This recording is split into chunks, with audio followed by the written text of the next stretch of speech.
So I'm glad that everybody sees that.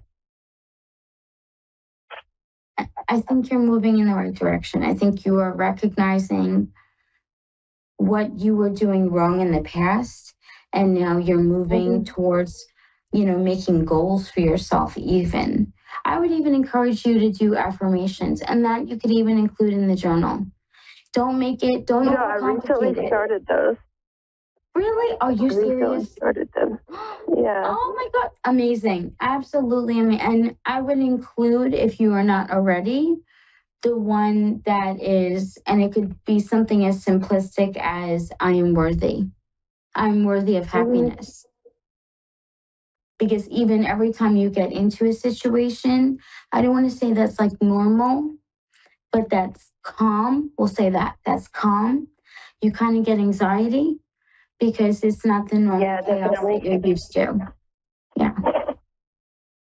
And that I definitely have anxiety. I know, and love anxiety. Oh, it is brutal. Yeah, trust me, no judgment from me. I suffer from it as well. It is brutal. And that is not even the word I want to use. It is brutal. So I totally get it. Like I said, and I really encourage you with my whole heart to really think about doing the journal thing. I think it'll help. I think so too. Please, if you are on Facebook, because I would love an update. I would be honored if you would follow me at Tarot Readings by Jean Rose. Or definitely if you need someone to talk to, or like at least check in with me, I would love to keep in contact. Oh, that'd be great. Definitely. Oh, Shelley, I definitely look forward to it, love. I do too. And I just want you to validate you one more time. Today I was in my office feeling just kind of down, and I was like, somebody asked me my accomplishments. And I was just like, I don't have any, or I don't really feel like I have any. And so, I guess I do, but I just don't see them as big. And that's what I was talking about in regards to shrinking your successes. Yeah. Having your daughter. Yeah. The list can go on and on. You have plenty of accomplishments that you should be proud of. Yeah, I'm trying. I know you are, love. Like I said, definitely follow me. Unfortunately, I have to get going, but I look forward to hearing from you. I would love to keep in touch. Well, thank you so much, and have a great night. Oh, you're so welcome, love, and take care, Shelley. Bye. Bye-bye. That was absolutely amazing, guys. I know we usually do 2 callers, and I definitely apologize to you guys for not taking that second one, but obviously Shelley needed to hear those messages. That was absolutely fantastic, and honestly, the reason why I do what I do. It is. Guys, you can follow me at Tarot Readings by Jean Rose. You can find that on Facebook, or if you are on TikTok or on Instagram, you can follow me at Tarot by Jean Rose. I do offer private appointments, so feel free to contact me anytime in regards to booking your own private session. You guys have a wonderful weekend. Enjoy your Friday tomorrow, okay? And take care.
A1R Psychic Radio, Earth's #1 psychic radio network, and watching Moonstruck TV, enlightening television. Welcome. Time for the Mini Medium with Stephanie Cowan. Live from tarotwithsteph.net. Connect direct. In North America, dial 888-454-2751. In London, 20-3519-2158. In Sydney, dial 02-8488-3147. Or online, contact us through our Facebook page, facebook.com/psychic radio. Or one of our websites, ask1radio.com or moonstruck.tv. This is the Mini Media on A1R, the Ask One Radio Network. Hello. Happy Wednesday. Happy Hump Day. And happy almost here St. Patrick's Day. That's the reason why I'm wearing some festive green today. For those who celebrate March 17th as St. Patrick's Day, or if you just need a reason to drink green beer, whatever it may be. I wish you all of the best and be safe. Anyhow, I am your mini medium on the A1R Psychic Radio and the always amazing and beautiful Moonstruck TV. And I hope you all are having a beautiful day, a wonderful start of, I guess we're in the middle of the week-ish, right? So I seriously have so much going on this week, so bear with me if I'm a little bit scattered more than usual.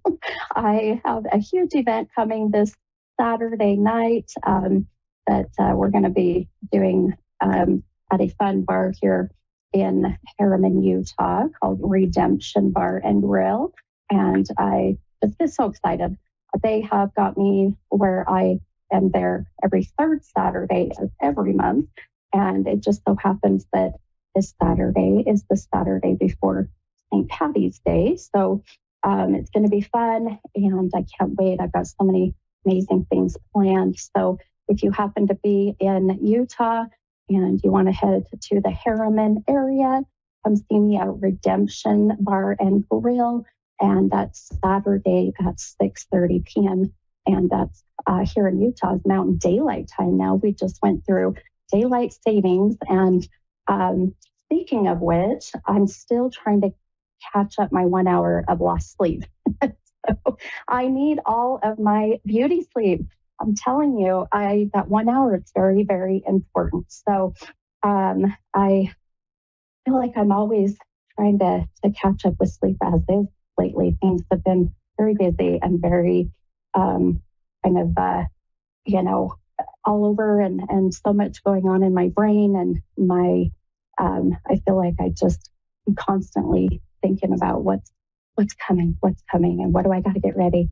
So I'm learning to be in a sense manifesting better home energy. So which I think we all go through those moments, right, of chaotic stress, and we have to be mindful to slow down and take deep breaths, right? So I'm working on it. But anyhow, so I have been sitting here, and as usual, before I get on, I try to take some time to meditate and focus and really connect with whoever my callers are going to be. And, if I'm feeling any spirits, if I have any loved ones in spirit that have been around me. And I've got other family stuff going on that has really weighed kind of heavy with me the last few days. So I'm not going to lie, it's been a little hard to focus and be grounded and centered. However, as I was sitting here and getting ready, and of course we'll pull an affirmation card here. I've actually got two cards that I wanted to share, but I just listen and listen to the numbers as they come up. And I always thought, how interesting, if the number 17 popped up, is that St. Patty's Day? And, I just kind of laughed. But But no, it is not the 17. It is not St. Patty's Day number, but the number 23. So 23 came up just before my amazing producer hopped on to get us ready. And I thought, okay, well, I can't ignore it. So number 23 is the number that somebody, or either my spirit guides or someone in spirit, is saying, this is me. 23 is going to connect with me. Now that's either going to be the 23rd of a month, which would be, a birth date, a death date, an anniversary date. We could be connecting with 2023 and or the 23. Occasionally, this would be where I connect with February 3rd, if that's a significant date, or this would be the age of 23. That would be the age that possibly someone that has passed, they passed at that age, or they would be 23, this year, how that connects. So we'll kind of see how that goes and flows with the night. But in the meantime, I'm going to quickly pull these the affirmation card, but also I have, because we just are out of the new moon energy, I thought, let's pull really quickly. Let's pull an oracle card, which my oracle deck is Moonology, and I love this deck. So we'll see what comes about with those. So let me count this out really quick here, and we'll see what our affirmation is for today. Well, for the week. I would say for today. It's for the week. And hopefully this affirmation connects to some, if not all of you. I hope that we all can take something out of these affirmations. So, wow, this is a beautiful card. And man, I'll tell you, it must be my guides in the universe going, Steph, you need to hear this more than anything, which happens a lot in readings. I'll be doing a reading and I'm giving, my client, they call them sitters, by the way, or the sitter, a reading and giving them some intuitive advice. And I pause for a moment. It's like my guides whisper or yell in my ear that I need to practice what I preach, listen to more of what I'm getting. That happens probably more often than I'd like sometimes. But anyhow, it's always meant to be there. There's signs that we need to pay attention to, right? So the affirmation, and again, this goes for everybody and for the week. And I hope that this card and this affirmation can really connect and resonate. So the affirmation says, every dark night must turn into a bright new morning. And I'll repeat it again. So every dark night must turn into a bright new morning. So that is very true, right? It doesn't matter how how difficult, that we are struggling, whether it's, personal stuff, family stuff, or just struggling with how things are around the world, but looking at the positive, bright side that tomorrow, the new day, we can start fresh and we are blessed with having a new day, right? So look at that and kind of that mindset and perspective. And I'll tell you, it has worked amazing for myself. And also I've watched how having that mindset has changed other people as well. So hopefully that will help you, whatever is going on out there for you. And let's see here. Now I do want to pull this Moonology card. And I thought about pulling a card that's a new moon, but I thought, no, we're gonna pull just whatever card happens to pop up here. So, wow, I love this card too. So, again, hopefully you guys can take this this oracle card. So the message for the oracle, this is full moon in Virgo. I love my Virgos out there. Shout out to the Virgos. This card says, oh, look how cute this is. I'll show on camera too. I just think it's kind of ironic that it's green because we're in St. Patty's Day week, but it says, you are good enough. So the beautiful oracle message with this beautiful goddess on here green goddess, so pretty, really just speaks for itself, right? So you are good enough. So stop letting other people tell you how you should feel, or dictate your life, your value, because you are good enough. Period. End of story. Okay. All right, my friends. Well, I am looking forward to the calls as usual tonight. So I'm going to take my first caller, I should say, and Melissa or Marissa is in Minnesota. Hi, Marissa. This is the mini medium. How are you? I'm doing well. Thank you for having me. Sure, of course. How can I help you tonight? Well, so I've experienced a lot of loss, a lot, and more specifically, like my dad has passed. It'll be tomorrow. It'll be 17 years, and wow. I've only had one dream ever, and I'm always just kind of like, I think I'm just looking for some sort of connection or to know that he's still here. You know, he passed when I was only 16 and I'm, a grown woman now. And I think I'm just looking for any sort of like connection with him and let him know that like, I'm just very missing him on his day tomorrow. Every day, but tomorrow especially. Sure. No, first, I'm sorry for your loss of your dad. And I can, in a sense, relate. I lost my dad. My dad passed. It's been 8 years now. It goes by, it goes by fast, but yet not. And before we know it, it's like, gosh, how did I live 8 years, without my dad? Or for you being, 17 years. So, yeah, I know exactly what you mean, my friend, with, of course, missing them every day. And so let me, I think this is so interesting because as I was mentioning earlier, when I, as I'm connecting with all of my abilities and my gifts, I really pay attention to signs and numbers. And I chuckled and kind of giggled because the number 17 had come up. And I thought, gosh, am I just seeing that because we have St. Patrick's Day coming on Sunday, excuse me. And I thought maybe that's just why. So I kind of dismissed it.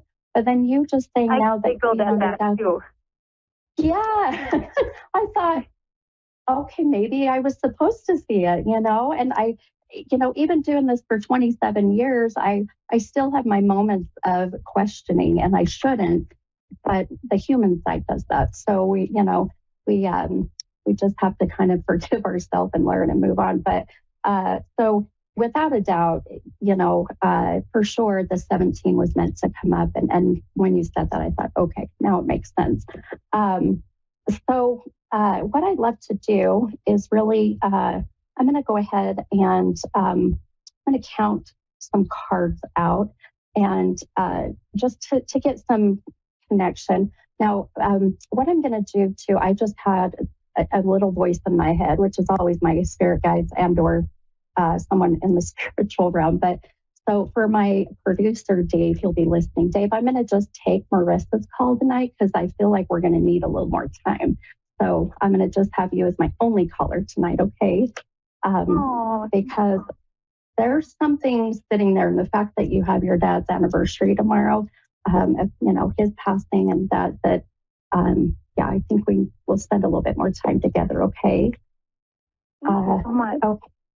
Yes, you're so welcome.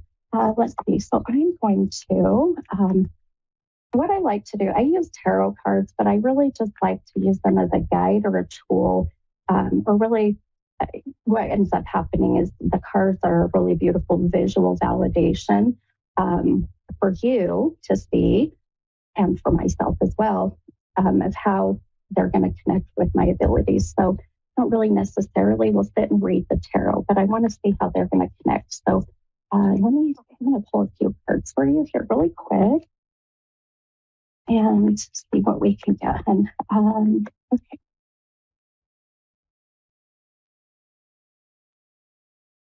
Give your dad some time to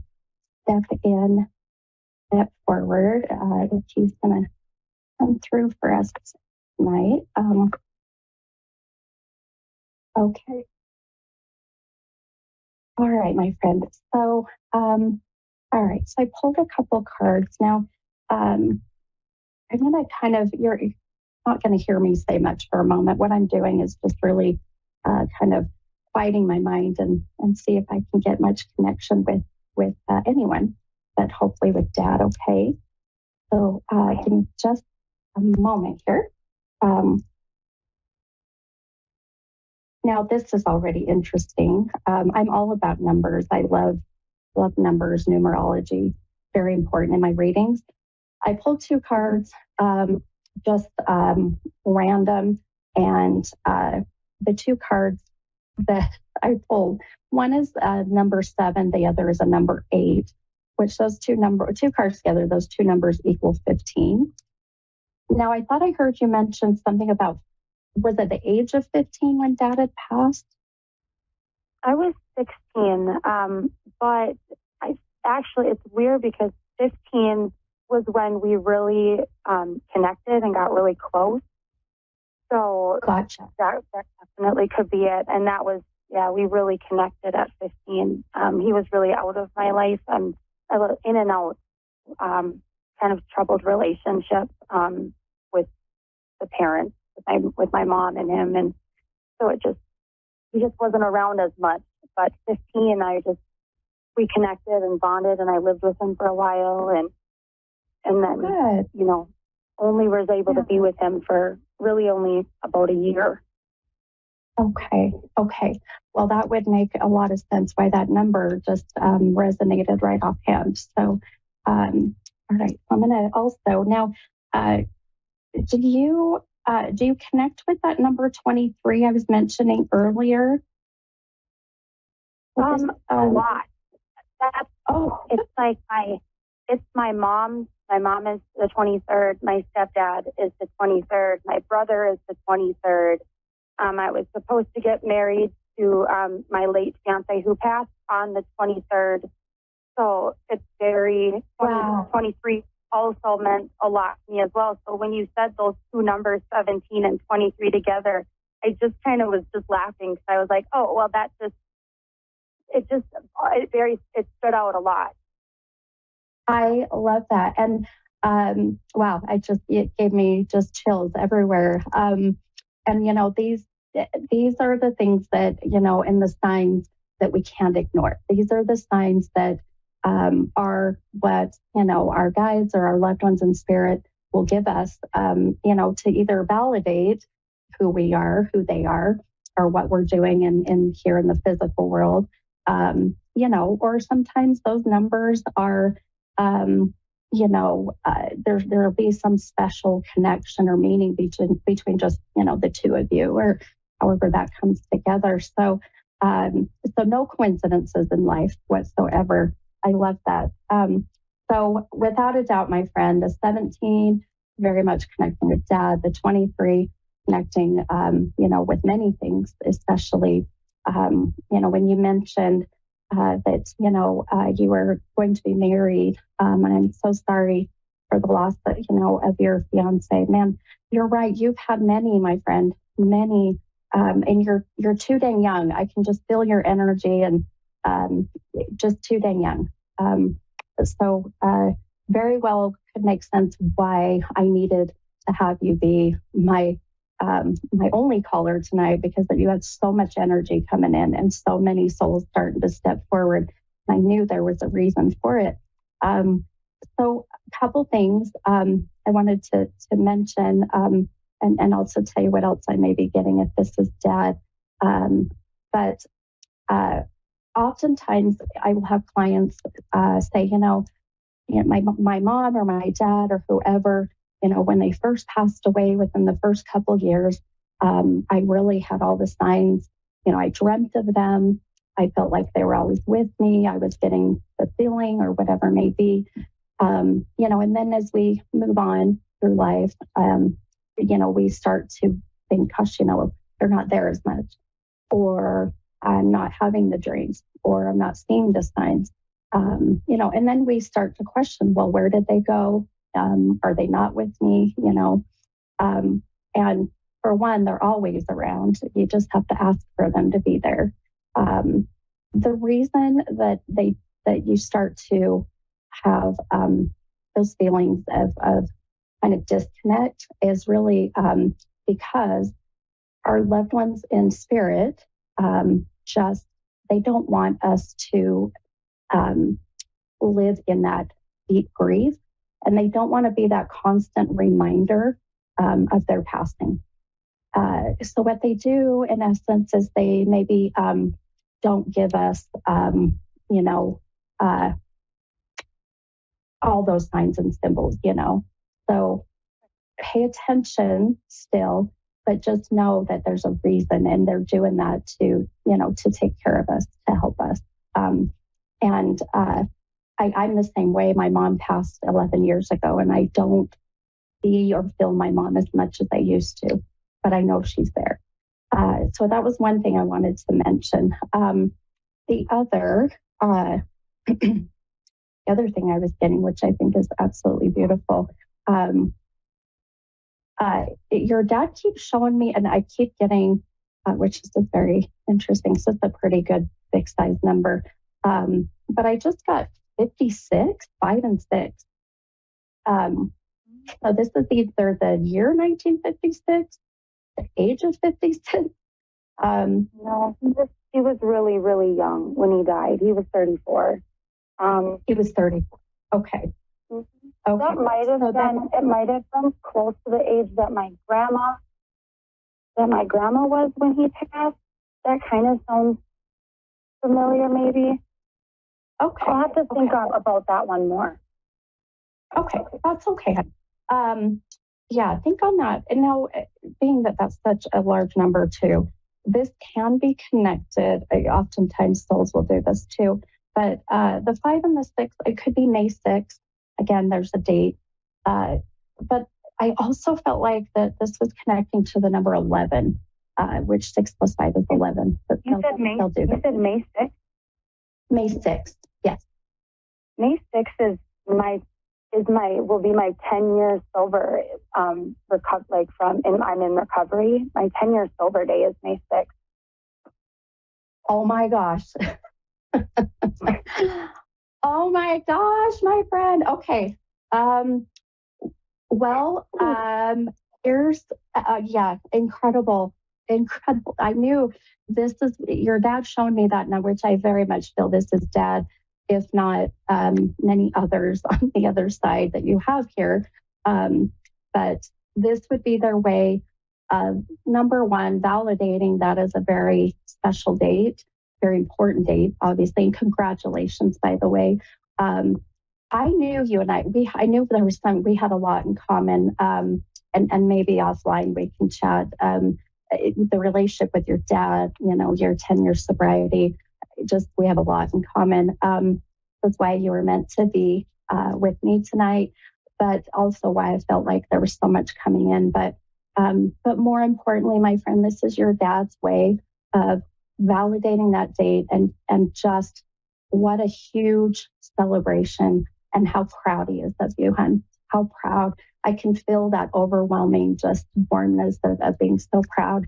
I don't get numbers this big often unless it's a date or there's a very significant age.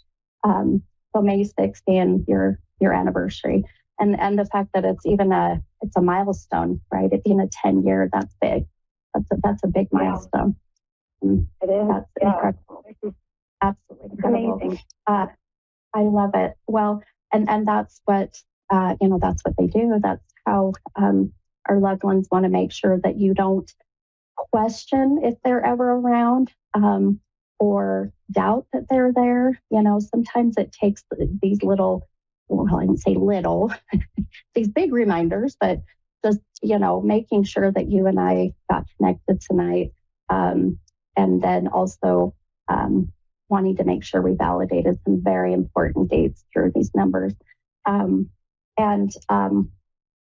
other thing too, I know I've got about 2 minutes left in my show, but the other thing that I'm getting, that I really feel this is, right, I feel like this can very well be from possibly your fiance, because the minute we talked about your sobriety and we mentioned that date, I immediately heard to also tell you how proud, but then also that there was an overwhelming sense of wanting to tell you how sorry. I just kept hearing him say, "Tell her I'm sorry I didn't make it to that point." Do you understand that?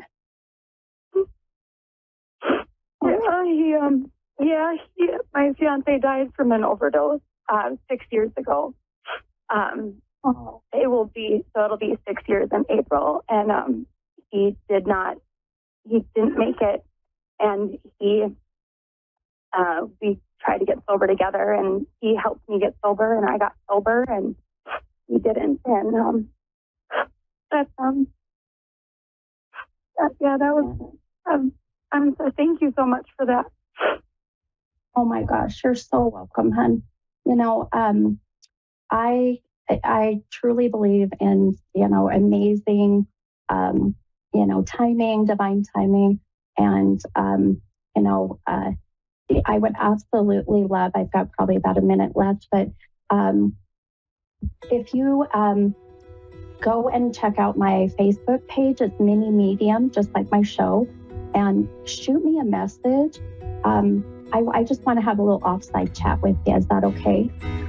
Yeah, absolutely. I'm looking forward to it. Oh my gosh, me too, hon. Me too. Well, it's been a pleasure, and thank you so much for calling in, and I'm so happy that we got these beautiful connections, and I can't wait to talk to you soon. Yeah, thank you so much. I appreciate everything. I'm in tears. You hit everything. Well, hopefully happy tears. Yeah, happy tears. Thank you so much. Good. All right, honey, you're so welcome. We'll talk to you soon. Have a good night. Yeah. Bye. Okay, bye-bye. All right, guys, that goes by so fast. I know just the one caller, but it was so needed tonight. So I will see you guys next week, same day, same time. Have a great, great week. Bye, guys.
listening to A1R Psychic Radio, Earth's #1 psychic radio network, and watching Moonstruck TV, enlightening television.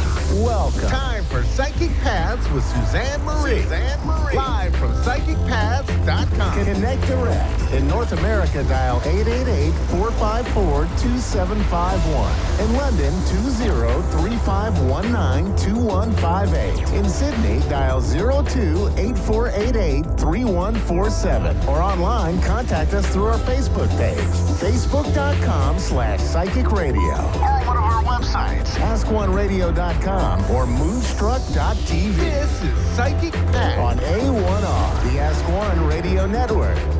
Hello, everyone. Welcome to A1R Psychic Radio.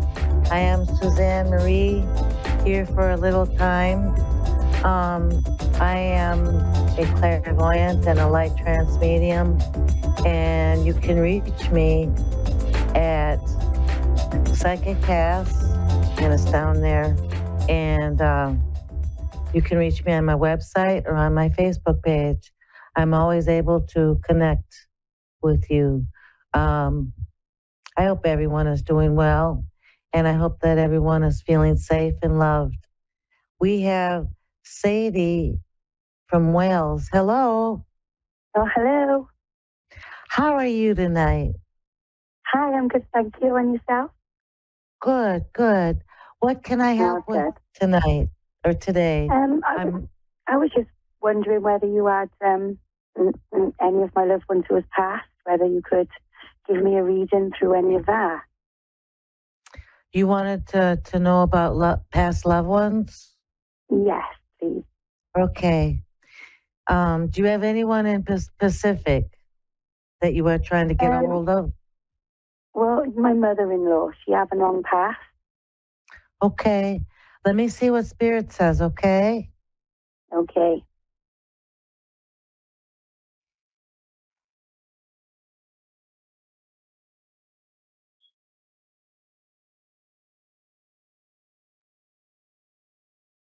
So, I do have two women that come forward, and both of them are aged, at least to be a mother-in-law. Right. Do you have two seniors who have passed away? I do, yeah. Okay. I'm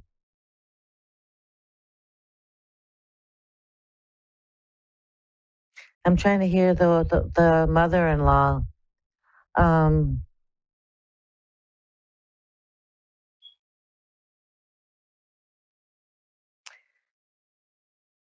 One lady is very, very talkative. And one is very, very loving. These are the characteristics I'm picking up. Yeah. One would have spoiled you to death, and one I think would have talked you to death. But so that they're both here to say they love you. So the one that seems to talk, is that your mother-in-law? Yeah, it is, yeah. Okay. She's just letting me know to tell you that everything is wonderful. She's okay. All right. And it seems that her mind is at peace. For whatever reason, she's bringing forward that she's peaceful. Right, good.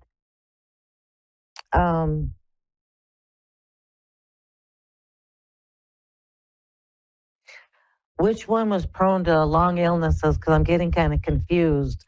One had an illness, and I don't know if it was diagnosed or not. But yeah, the both of them had an illness, but the one was very quick. Okay, one seems to be prolonged. They get along really well on the other side. Yeah. Yeah. So one of them has a little puppy too. It looks like a small dog.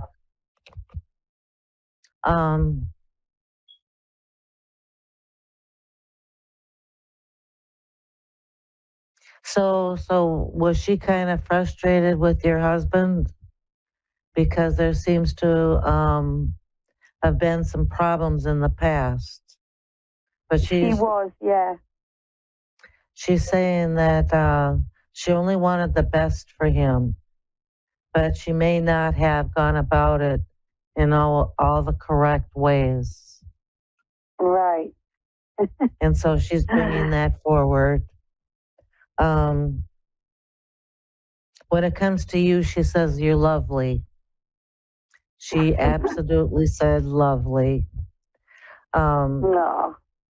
I think at some points in her being a mother-in-law and a mother, she was a little impatient. There seems to be impatience. Yeah, very. And so she's very sorry for that. But she's again telling you that she only did it for the best interest of you two.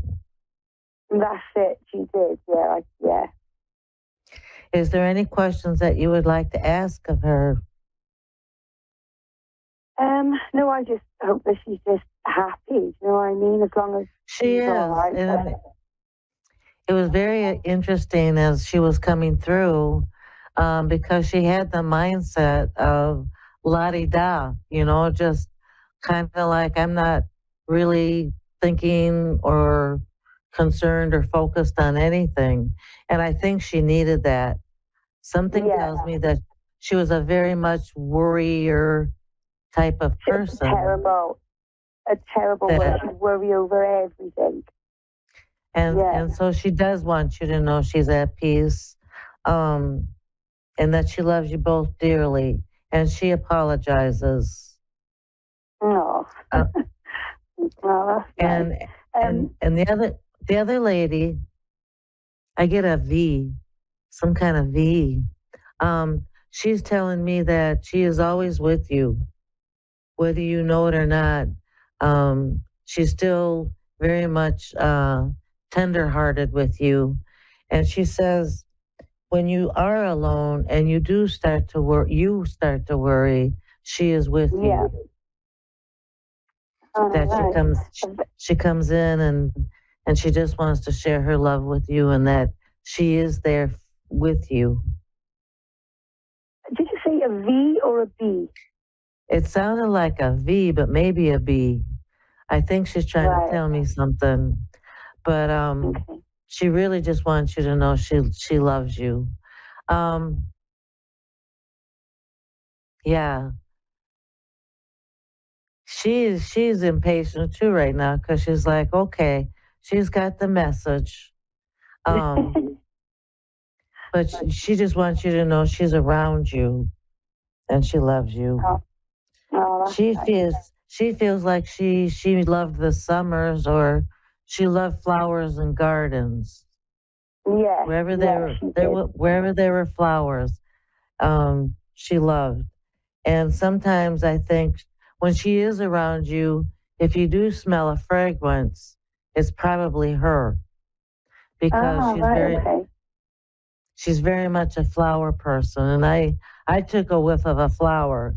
So I'm suspecting that she had some kind of perfume that was flower. Yeah. Go ahead. Oh, okay. No wonder. Okay, that makes sense. So there you go. And I hope that I've been some help to you today. Yeah, that's brilliant. Thank you very much. You have a great week, and thank you so much for allowing me to share tonight. That's okay. Thank you very much. Thank you. Bye-bye. Bye. Bye-bye. Thank you for listening, and thank you for calling, and I will see you next week. Thank you, everyone.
A1R Psychic Radio, Earth's #1 psychic radio network, and watching Moonstruck TV, enlightening television.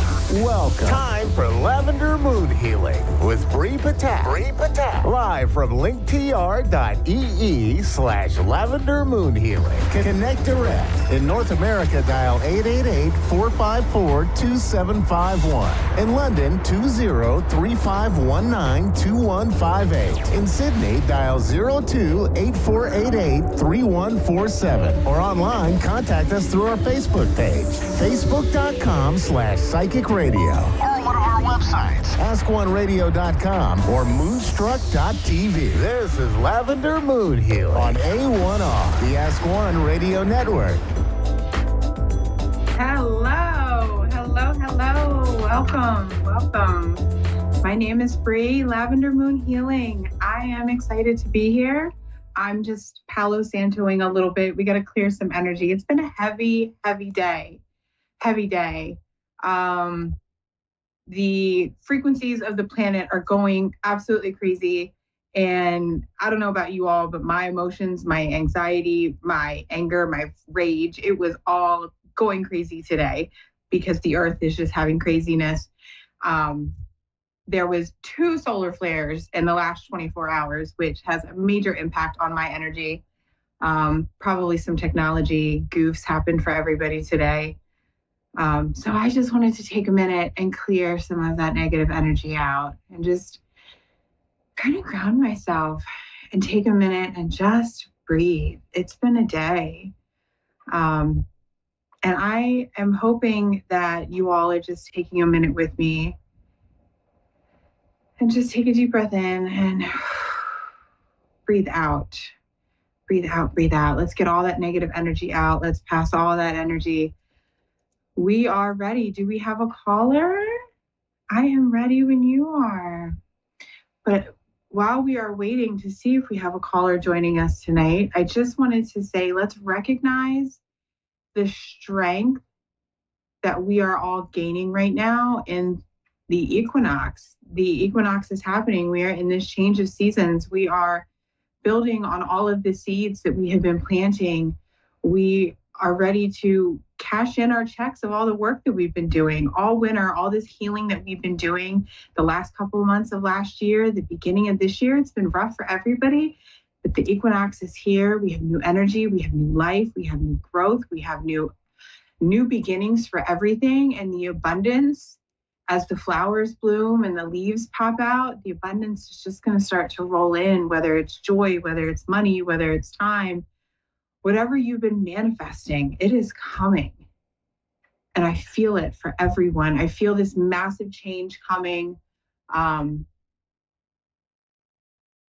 With the eclipse happening soon, it is an amazing time to shed all of the old that we've been holding on to. To take a chance or to take a look and really take in a deep inventory of ourselves and really shed what is no longer serving us. We're not taking that into this next season. We're not taking that into a season of growth. We're not letting things hold us back. We are growing and moving forward, and we are blossoming into beautiful beings, and we are awakening with the planet, and we are just becoming magnificent beings. And I cannot wait for all of this to happen. I'm ready. Oh, and look, we have a caller. We have Shauna from Alabama is here to join us tonight. And I am so excited. I'm excited.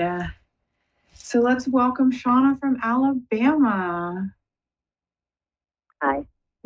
Hi, how are you? I'm doing. I'm doing. Well, that sounded like you need to take a deep breath. And that sounded like you are struggling right now. I am. Very much. I don't know what's going on. I just need you to know it's going to be okay. Okay. Life is always going to hand us things, and the challenges that we experience and the trials and tribulations are all a part of the lessons that we need to learn in life. And when we go through these challenges and we have these times where we feel like we just can't take it anymore, we get so overwhelmed with the emotion of stress and fear of the unknown that we forget that we can take a step back and look at the lesson that we're being taught here and look at what it's preparing for us. And right now, whatever you're going through is preparing you for the next season in your life. And it may be hard. You may be saying, why me? Why am I dealing with this right now? But it's preparing you. It's building the strength. Your guides, your angels, your gods, your spirits, whatever you pray to, whatever you worship or cherish, they're not going to send anything your way that you can't handle. Right. Does that make sense? It does. It does. Okay. Well, do you have a specific question for me tonight that I can help you answer? I felt called to pull out an oracle deck because I feel like you need a message. Yes, I do. I do. And It's just been rough, like, you know, a lot of things have been changing recently, you know. And yeah. I'm just Yeah. I can sense that. The changes can be good though. It's going to be the way that you perceive it, the way that you look at it, the way that you adapt to it. People come and go out of our lives and things happen and challenge us. And it's just all in preparation for that next phase. I can't promise you that it's going to be better tomorrow, but I can promise you that if you change the way that you're looking at it, if you look at the lesson, you need courage. Are you struggling to make a decision right now? Are you struggling with a decision? Are you scared to make a decision?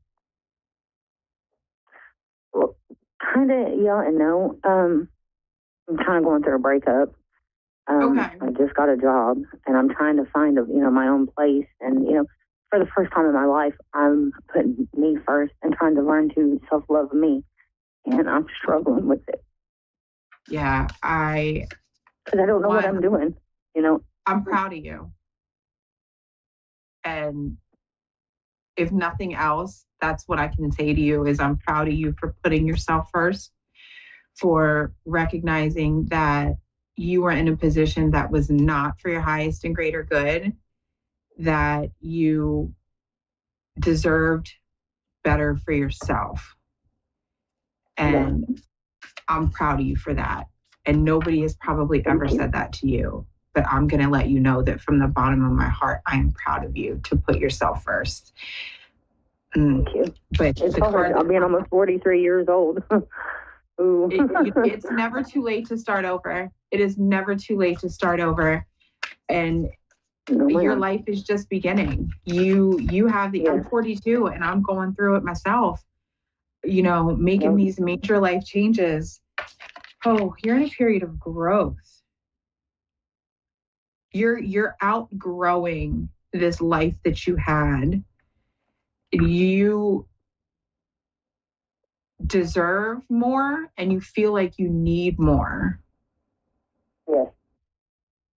And you're even more now that I'm feeling this as it's coming up. You need to look at these changes as lessons and show gratitude. I know that sounds really crazy, but by expressing that gratitude, makes sense, though. I'm sorry. What was that? I said it makes sense. Yeah. If you show gratitude for the changes that are happening in your life and for the growth that you're experiencing, you'll start to look at things a little differently. You'll start to feel things a little differently. you'll start to really feel that positive energy that's coming out of the changes that are happening in your life right now. And the two cards that have popped out, one was the courage, and then two was the growth. And with courage, you gain growth, but through the growth, you gain the courage, and you'll wake up feeling empowered one day. It's just there's work that you have to do in order, like we've all got to do the work for the self-love, and self-love is, it's a doozy. Hard. It's hard when you go through a life of trauma, of letdowns, of disappointments. And taking care of everything and everybody. And then. Yes. Yeah, it is. It's almost impossible to put yourself first. Yes. I don't know how. And that's what I'm struggling with, and because I'm just wanting to start doing stuff that makes me happy, like I don't remember what I like to do, or, if I still like to do the same things that I used to do, none of that, because I'm always, it's what does everybody else need? Yeah. But the biggest sign of courage that you can show right now is putting yourself first. And even if it's 5 minutes a day, the biggest advice that I can give you is, even if it's 5 minutes a day, spend it with yourself in silence, doing, in the bathroom, in a bath, take an extra 5-minute shower, do a quick 5-minute meditation. You deserve those 5 minutes to have to yourself. And I'm going to finish up here, and I'm going to let you know that you can do this. Give yourself those 5 minutes. Give yourself that grace every day, and write affirmations on your mirror. So when you look at yourself, you look at an affirmation that says, I am loved. I am worthy. I am worthy of the love that I deserve. And then repeat those to yourself, looking at yourself, eye contact, and really feel it with your emotion. And if you do that every day, your thought process is going to start to change. And it'll really help you in this transition that you're going through, okay? Okay, thank you.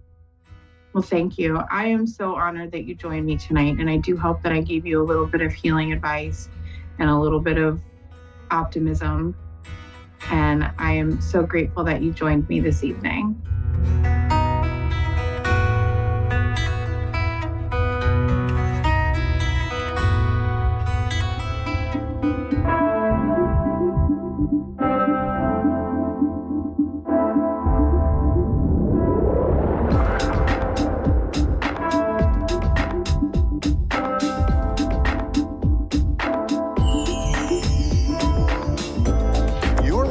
To A1R Psychic Radio, Earth's #1 psychic radio network, and watching Moonstruck TV, Enlightening Television.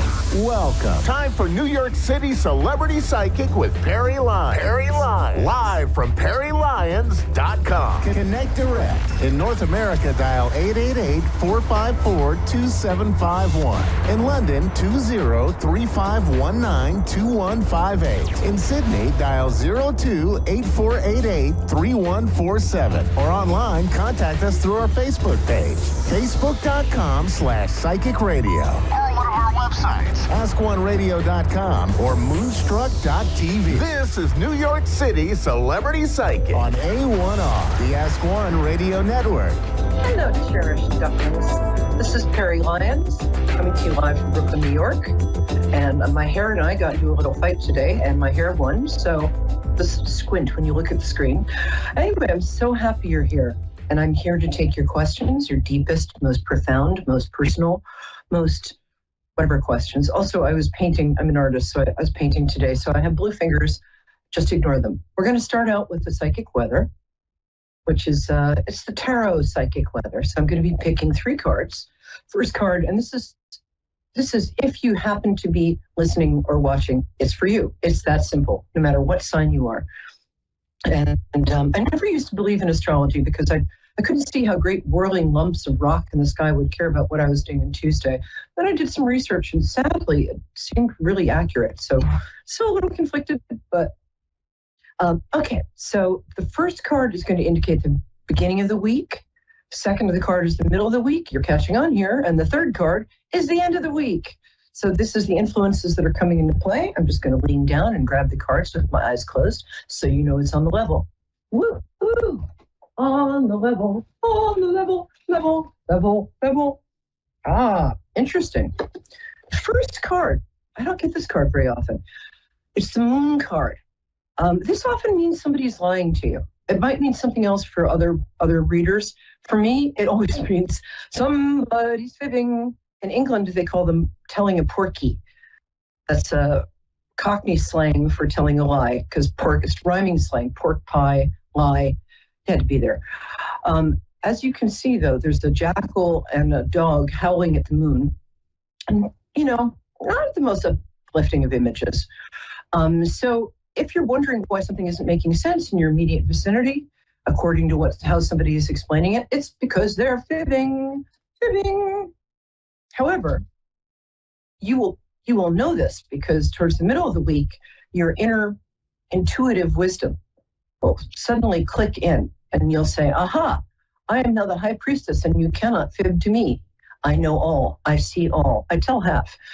The high priestess card is a card of accessing your divine feminine, whether you're a man or a woman or identify as other. We're very LGBTQ friendly on this show. This card means that it is just a card about accessing your divine sort of by feminine. I mean, you know how there's a yin and a yang sign? A yin and yang sign. Sorry, no, it's the same sign. Just says a yin and a yang in it. So the yin is the feminine or the dark. The yang is the light or the masculine. And those are just words about an archetype. I'm babbling. Okay, so the feminine is the mysterious, receptive, intuitive, and it's a good week to meditate. If you've never started, just try it. Pretty easy. Just breathe in, count the breaths. Nilufer in Toronto. I'll be with you in a couple minutes. What a great name. You have to tell me if I said that right. I love people from Toronto. I don't know why. Okay, so the middle of the week, you're going to be accessing your intuition. Towards the end of the week, look at this. The King of Cups, which means somebody romantic, possibly of a male quality, is looking your way. There's a little romantic interest. If you're a woman, if you're a man, this could be that you're feeling romantic about somebody, and it might be time to speak up, pal, because you're not going to be standing there forever waiting for you to say something. If you're a woman, just kind of bat your eyes at whoever you want to bat your eyes at, like this. There. I don't charge extra for that. You're welcome. So this is somebody romantically interested in you who might make a declaration or who might spill their coffee on you in a clumsy attempt to get your attention and start a conversation. That'll be fun. Okay, I'm Perry Lyons. This is Moonstruck TV, A1R Psychic Radio Network, and we have, am I saying Nilufer right? How do you say your name, yes. Love? What a great name. Where's that from? Yeah. It's originally from India. Oh, it's beautiful. Does it mean something? It's the name of a flower. Oh, lovely. My first name means a beautiful woman cast out of paradise trying to win her way back with good deeds in Persian. I don't know why I just told you that. All right, my love. I would like to connect to you through your birthday. So tell me when your birthday is, and I will breathe in psychic energy. So what day is your birthday? June 20th. June 20th. 0, yes. Do you identify as a Gemini or a Cancer? Gemini. We can still be friends. Okay. And how can I help you? It feels like you have a specific question. I'm just getting your energy. You're feeling a little frustrated about something. What is it? Yes. I'm feeling a bit frustrated about, I've lost 2 family members, so that's making me frustrated. A lot of anxiety these days. Yes. Oh, honey, I'm so sorry. Lost as in they passed? Sorry? Lost as in they passed, or lost as in you're not talking? No, I've lost my father and my son passed last year within 7 months of each other. So, yeah. My darling, that's the worst thing I can imagine. I'm so terribly sorry. How can I help you with this? I just want to know, psychically, if you can tell me something about myself or of course, my darling. Down the road for me, at least in the near future. Well, I can tell you a couple of things right away, is that your son and your father are both with you. Do you mind if I ask how old your son was? Because I'm getting him. Was he 19? Nilufer, are you still there? Hello? Hi. Do you mind if I ask how old your son was? Can you hear me? All right. Well, if you can't hear me. Okay. Well, I'm just going to keep going anyway. I feel like your son was a young man. Okay. While we're waiting for Nilufer, I'd like you to go out tonight, and if it's a clear night, look up, because there are 5 planets visible: Mercury, Mars, Jupiter, Venus, and one other that I've just totally forgotten. Sorry. But all the planets are very bright tonight, and it's very unusual to be able to see 5 planets. It's also still a very, very good time. If you've been feeling unusually lucky or peaceful lately, it's because there's a lot of alignment between Jupiter, which is a planet of benevolence and happiness, and Mercury, which is a planet of quick thinking, and Mars, which is a planet of happy physical life. But they all seem to be aligning in this way that, and the sun is aligning with it too. Hi, Nilufer, are you still there? Yes, I am. Oh, good. I'm so glad you're back. Okay, let me see what I'm getting. What I'm getting is, I think it would be good for you to be around people right now. And I think that you're a very, very good manager of people. Is that true? It's like you have a natural leadership. That's right. Yes, you have a natural leadership quality that's very attractive too. I would do anything you say. Oh my gosh, holy mackerel. This is one of the best cards you can possibly get. This card is the beginning of a cycle of prosperity. So it's a good time. You might get unexpected money from someplace. You might be getting, I'm not sure what it is, but you're getting money, and it's a time of sort of prosperity, which is nice because God knows you had a hard enough time so far. That's right. The next card I'm getting is, it feels like you're spending a lot of time with the rest of your family, and let them comfort you, let them be around you. Yeah. However, I still think you're doing all the cooking. Is that correct? Yes. It's not your fault. You're just a really good cook, and you love taking care of people. So that's wonderful. I'm very glad. Keep that up. Wait, what? Okay. Okay, good. And are you a really good cook? I bet you're one of those people who can cook and bake, right? You are. Yes. I can only bake. Anything I try to cook, if it's like a dinner, it comes out tasting like rubber, but I can make cakes that will make you sing with joy. But you can do both. So right now, be gentle with yourself. This card. Not cakes. Not cakes. I don't. I can't bake cakes. No. Okay. So you win that. Good. Thank you. I needed that.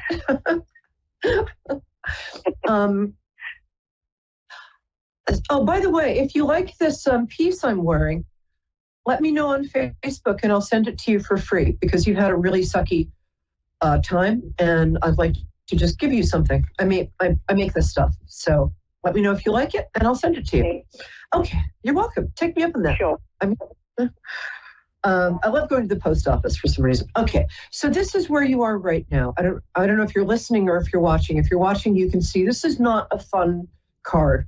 It's a card of sorrow and almost despair. However, when this card appears, it means that you're starting to come back to yourself a lot. That the worst of this is passing, and it's a wonderful card in terms of like it's going away. All this stuff is going away. Okay. I get the. Your father, by the way, is very much with you, as is your son, and boy, your son is really handsome. Oh. Yes, he was. Yes. Yeah, he's real. I can see him. Do you mind if I ask how old he was? He was 43. Oh wow! You sound younger he than didn't that. look 43. Oh. Yes, he looks much younger than that. That's He's right. got beautiful cheekbones, and he's got this gorgeous skin tone, and he's got beautiful eyes. He loves you so much, and does he have two siblings? Yes, you mean, yes, he had a sister. I have a younger daughter. Yes. So there were two siblings. He wants you to tell your daughter that, first of all, he's sorry he hit her over the head with a block when they were about 3 and 5. But I think he was a little bossy as a little boy. He's just lovely. Yes. Yeah, I think he pushed her. He's got kind of a king energy to me. So, Angela in Brooklyn, I'll be with you in a couple of minutes. Yeah, he's got kind of a royal energy to me. Your son, he's got this lovely, kind of regal, dignified. But guys like that, when they're little boys, can be very bossy because they know they're king. He's adorable.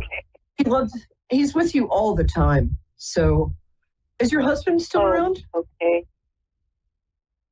Sorry? Yeah, and is your husband still around? Yes, he is. Yes, I just held up the card about him. He's a lovely guy. And, men don't talk about their emotions. They don't say anything and then just walk in front of a truck. So give him lots of hugs and get lots of, they just don't. Men don't talk about their emotions, even when you use an electric cattle prod. But enough about my personal life. I'm going to have to take the next caller in a minute, but I'd like you to get in touch with me because if somebody loses a child, I give them a free 15-minute reading, or however long they need. I do mediumship work, so it's something I like to do. Angela in Brooklyn, don't go away. I'd like to spend another couple of minutes with Nilufer because you and I are going to have a good time too, but I'm having a really good time with her. Okay, so one last thing, Nilufer. I think you've lost the ability to dream recently because it's just been, you are so strong. So what this card is about, Pisces. Was your son a Pisces? No. My son was a Pisces. No, my daughter's a Pisces. My son was Aquarius. Sorry, wrong kid. Yes. So, and you're a Gemini, so you're everything. I do love Geminis. The Pisces card says to start to get back in touch with your dreams. Start thinking about what makes you happy or what you'd like to do. Because I think when we go through a very hard time, our dreams get taken away from us. And so it's time for you to start. I was just telling that to my daughter today, that I'm wondering why I can't dream, So she said it's because of the grief, probably. So you're so right. Wow. After I lost my mother, I didn't dream for a few months. And then suddenly when I dreamed, she was always there. But when somebody who's passed comes to us in dreams, it's not a dream, it's a visit. It really is. It's a visit. Just know that because that's going to come in handy. You're going to start dreaming again soon. So don't worry about that. But I have such respect and admiration for the strength and grace with which you're handling this. So you're my new hero, Nilufer. I think you're great. All right, and get in touch with me and I'll send you this and give you a free reading. I will. Thank you very much. Thank you. Take care, Okay, baby. bye-bye. Bye-bye. I get the best people. This show is like, it's so amazing, the people I get. And that includes you, Angela, in Brooklyn. Brooklyn in the house. Brooklyn, you still there, Angela? Yes. Where in Brooklyn are you? Yes, near Bensonhurst. Awesome. I'm over sort of in the, like around Atlantic Avenue, sort of Brooklyn Heights-ish, sort of downtown-ish. But Yeah. I love Brooklyn. Well, I'm more towards, I've only been here around 60 years, so. Well, welcome. We'll send the welcome wagon over. It's usually got a mafioso, a big thing of pizza, and I'll be sitting in the back. Oh, yeah. Hi, Angela. So I'm happy you're with us. How are you? I'm great. It's great to hear your voice. How are you? Good. Going through crazy time, of course. Yeah, you are. Tell me your birthday, my love. I'm going to grab my drink. When's your birthday? That's what I tell to people. What is it? July 3rd, 51. Oh, you're a Cancer. Yay! I'm a Pisces. We love you guys. So you can be tough on the outside, but you're such a sensitive marshmallow on the inside. My duckling. Oh, my. You have been going through the ringer, honey. What the heck? I know. I want to know if it's going to get better. I'm trying just to get everything together. It seems like I make it worse. You know what? Here's the thing. Stop trying. Because you take so much responsibility for you carry the world on your shoulders, my darling, which is a wonderful quality. You're over responsible, and most people aren't responsible at all. So bless you, bless you, bless you. But you try to take care of everybody. How many kids do you have? You have 3? Well, I have a stepson and 2 grandchildren. You have what? I'm sorry. A stepson and 2 grandchildren. Oh, okay. I was seeing 3 kids around you, so I wasn't sure what that was. Yeah. You try to make everybody happy. You do it. And you make everybody. But you don't make you happy because you're so busy taking care of everybody else. So let me pull some cards for you. Hold on. Okay. And I can tell you, within 2 weeks, things are about to get a lot better. But it feels like, kind of like, as a metaphor, it feels like you accidentally lit a match in a fireworks factory. I don't know what just happened, but everything went. Is that right? It's everything, the house. I don't know if I should downsize financially, and everything is just a mess. Then with my family and my grandchildren, I don't really see them that much. It's like everything is just gonna run away. Oh, you want to go to Bali? I feel like running away to Bali. Pack a bag. I'll go anywhere. However, I'll go anywhere. A really nice thing. I didn't make this card appear. I put my hand in the bag, and this is what came up for you. It's the Sun card. What the Sun card means is that things are going to get miraculously better without you knowing how. What? I can't hear you. I'm sorry. Oh, it's okay. Things are going to get miraculously better without you really knowing how. The Sun card actually means that there's a really nice time coming up for you. I know you don't believe it because everything's just gone kablooey, but believe it. The next thing that comes up is a reconciliation with grandchildren. This is a child card, and this is a happy, loving child card. And not that they're child children, but that situation looks like it's going to work itself out much sooner than you know, much sooner. But right now, it's the hard part. It's a transparent card. My friend Emily does them. It's a 10 of Wands. And normally it's the card of a guy carrying 10 sticks in his back, and he's bent all the way over. And it's the card of just feeling so overwhelmed and oppressed and kind of lost. But whenever that card appears, I will tell you this for free, my darling. Well, of course it's for free, but I've been getting this card a lot lately too, because I was feeling like, there's no other way to put it. And I think that's how you're feeling. Oh yeah. The house. Whenever this card comes up, it means the worst has passed. This is as bad as it gets. It's only uphill from here. This, I promise. So what I'd like you to do for the next 5 days, I'm going to give you an assignment, okay? Be really nice to yourself. Take an hour off when, even if people need you. You know, we're from Brooklyn. We can say, sod that. Well, we don't say sod that. We say something else, but I'm not allowed to say it on TV. And go get a mani-pedi. Or go to one of those they're little like Korean places. I mean that in a very nice way, but ones I go to are run by nice Korean people that do like $30 massages for an hour, and just massages. I mean, they're legit. Go buy yourself some pretty lipstick. I think you're a very pretty girl. And I think that you love lipstick. I know you love lipstick. And you love pretty colors. So your assignment today is you got to do one thing a day for the next 5 days, starting tomorrow. You're either buying yourself lipstick, you're getting a mani-pedi, because you're a real girl's girl, aren't you? Not really. I mean, I don't really like to get... Well, that's okay. You can use a little pampering anyway. Yeah. I just see you as being beautiful, so I just assumed that. But do something to pamper yourself. So what's one thing you can do to pamper yourself this week? Tell me. Just relax. Just not trying to, like, I do a lot of exercising and walking. Oh, and good. I get my nails done and stuff, but I do things like that. I try to take care of myself that way, but it doesn't relieve any of the stuff that's in my head. Okay, in that case. And I know my husband is always with me, though he's been gone a while. He's still always with me. Yes, he is always with you. In that case, there's a really good meditation app called Calm, C-A-L-M. And it's for people who do not take naturally to meditation, which I don't think you do.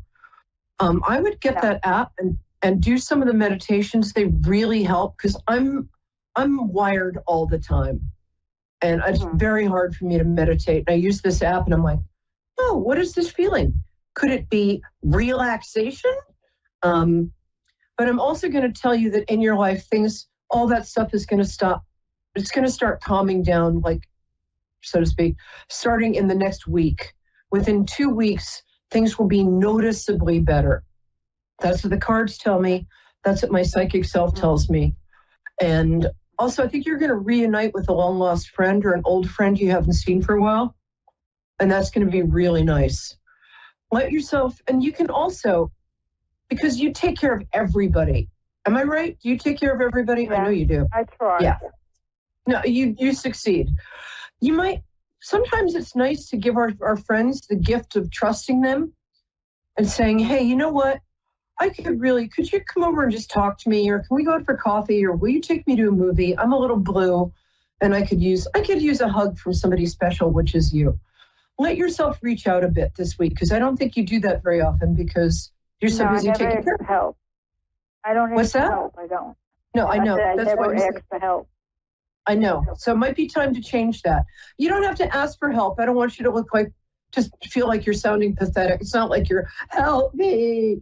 But if you call, sometimes it's really nice to give our friends the gift of letting them know we trust them and letting them support us. Because friendship has to be two-way highway. Not that I don't drive, but that's what I've heard. I don't drive either. Well, yeah, we're New Yorkers. I don't know any New Yorkers. I was married for 15 years to a New Yorker who didn't drive. Courtney Love doesn't drive. I don't know any New Yorkers who drive. Mm-hmm.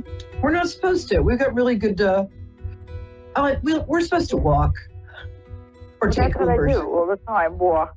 I'm a big walker. Yeah.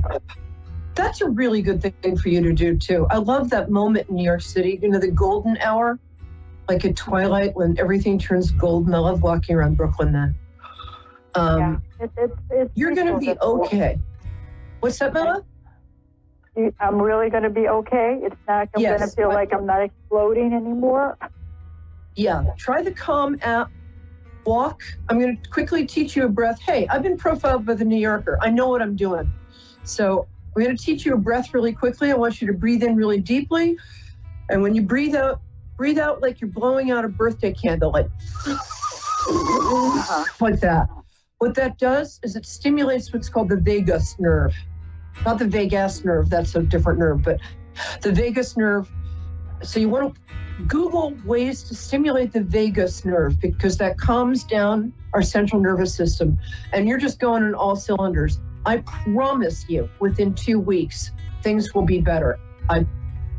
God is my witness, and this 12 years as a Girl Scout. Okay. Thank you. Now you know my deepest secret, Angela. I'm such a square. I'm so glad you called. I hope you call back sometime. I really like you. Yes, and you're really valuable. Thank you so much.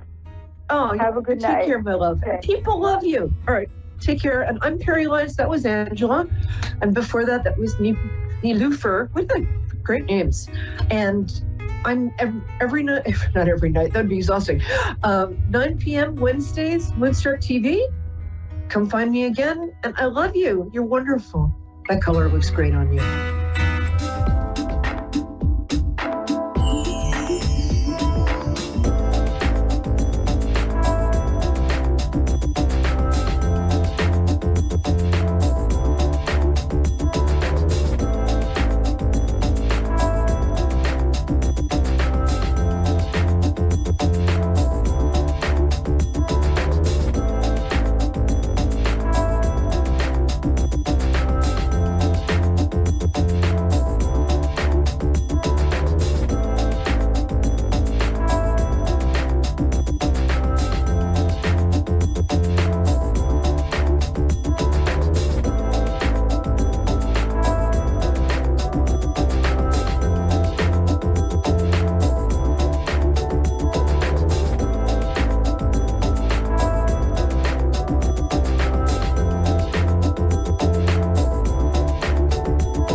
to A1R Psychic Radio, Earth's #1 psychic radio network, and watching Moonstruck TV, Enlightening Television.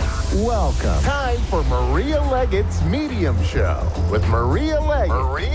Live from MariaLeggett.com. Connect direct. In North America, dial 888-454-2751. In London, 20-3519-2158. In Sydney, dial 02-8488-3147. Or online, contact us through our Facebook page, facebook.com/psychic radio. Or one of our websites, askoneradio.com or moonstruck.tv. This is Maria Leggett's Medium Show on A1R, the Ask One Radio Network. Good afternoon, everybody. My name is Reverend Maria Leggett, and I am coming live to you from Dayton, Ohio. Today is the day after my 55th birthday. So happy birthday to me. Whoop, whoop. Pisces are amazing human beings. We are naturally connected to all things water and psychic ability. So I love being able to do what I do for a living. Thank you, producer. I see a thing that comes across the screen. This is happy birthday. I truly love what I do. I love being able to help other people. And I have a beautiful new announcement that's going to be coming out on April 1st. If you are one of my email subscribers, you already know what it is. And I just am so excited and thrilled to do all the things that I do, being of service. Earlier today, I did a podcast record with Chuck Tuck from Amazing People, Amazing Things. And if you've never listened to his podcast, what an amazing human being, bringing light to so many different paths. And we talked today about how mediumship can help with the grieving path. And so if you are grieving or dealing with something very difficult, being able to seek out a medium is wonderful for you because it can help you to bring clarity and information to a situation that you may not understand. One of the things that I think is super important that we talked about today on Chuck's podcast that I'd also like to mention today is if you know someone in your life or love someone deeply who has passed away from a self-inflicted wound, whether it's suicide, however that is, it's important that all of you know that there was nothing that you could have done to have stopped that outcome. Every single soul that I have ever read who has committed suicide or chosen to take their life, whatever word is comfortable for you, they've all said to me, there was nothing that anybody could have done to have stopped me. And there were people who would have called them the same day, people who would have come over the same day. And of course, then we have people who hadn't seen them for a couple of weeks. There was nothing that you could have done that would have intervened to have stopped them from doing what they did. And so it becomes really important that we talk about this and we can release the guilt that is associated with so many people who may be struggling with this in their lives right now. And so I just want everybody to know that Spirit loves you. They are not mad at you. There's nothing to forgive. And they want you to know how much they appreciate the time that you spent in their lives. And with that, I would like to welcome Peyton to the show. Hi, Peyton. How are you? Hi, I'm good. How are you? I'm very well, thank you. How may I be of service to you today, Peyton? To be honest, my mom just texted me saying I'll be getting a call and I got to answer it. So I don't really know. It's always ominous when mom takes that call, it gives that message and says, hey, you're going to get this text and you need to answer it. Yeah, it really is, especially from her. So is that really what you want to know about? Is there anything else that you're interested in? I don't know. I've been really worried about me getting a new job and all because I can't really find anything that I really enjoy doing. Mm-hmm. But that's just life. So one of the things that I want to ask you, Peyton, I can hear Spirit very clearly saying, do you know what you really enjoy? No, not really. Exactly. And that's why you're having a difficult time finding a job that you enjoy. Because Spirit's showing it to me as though it's almost like a confusion state for, I'm not really sure what it is that I like, so I don't know what to go for. And they're showing it to me as though you're applying for jobs that you feel are going to be easy peasy and they should be hiring me, but they're not. So you're getting very confused and frustrated with that. Does that make sense? Yeah. And so what your Spirit team wants you to know is they're not coming to you because you have said, bring me a job that I'm going to enjoy and have fun with. However, if you're not really clear on what you enjoy and what you want, how can they bring you something that they're not sure what to bring you? So right now it becomes really important for you to start thinking about, what do I enjoy? I understand that we have bills to pay, that we have very certain things that we need to do in this life. At the same time, we also need to be able to enjoy it, or we can get really bored or upset with it and don't want to do it. So this is a great time right now because we are in the waxing moon. We just had the new moon a couple of days ago. And this is a really good time to sit down and start manifesting the job that we want in our lives. So Spirit is showing it to me as though it would be time to sit down with like a pen and paper and say, okay, these are the hours that I want to work. So that means if you don't want to work weekends, then find a job that's only Monday through Friday. If you don't want to work first shift, then say I only want a job that's second shift. And then you want to tell Spirit real clear what are the things that you want so that they can bring it to you. And that's going to help you to manifest more abundance, bringing more things into your life so that you can have all the things that you're searching for. They're showing it to me as though, I want to be able to have gas money to go where I want to go. I want to be able to go to the mall and buy what I want to buy. And I'm feeling very limited by these things right now.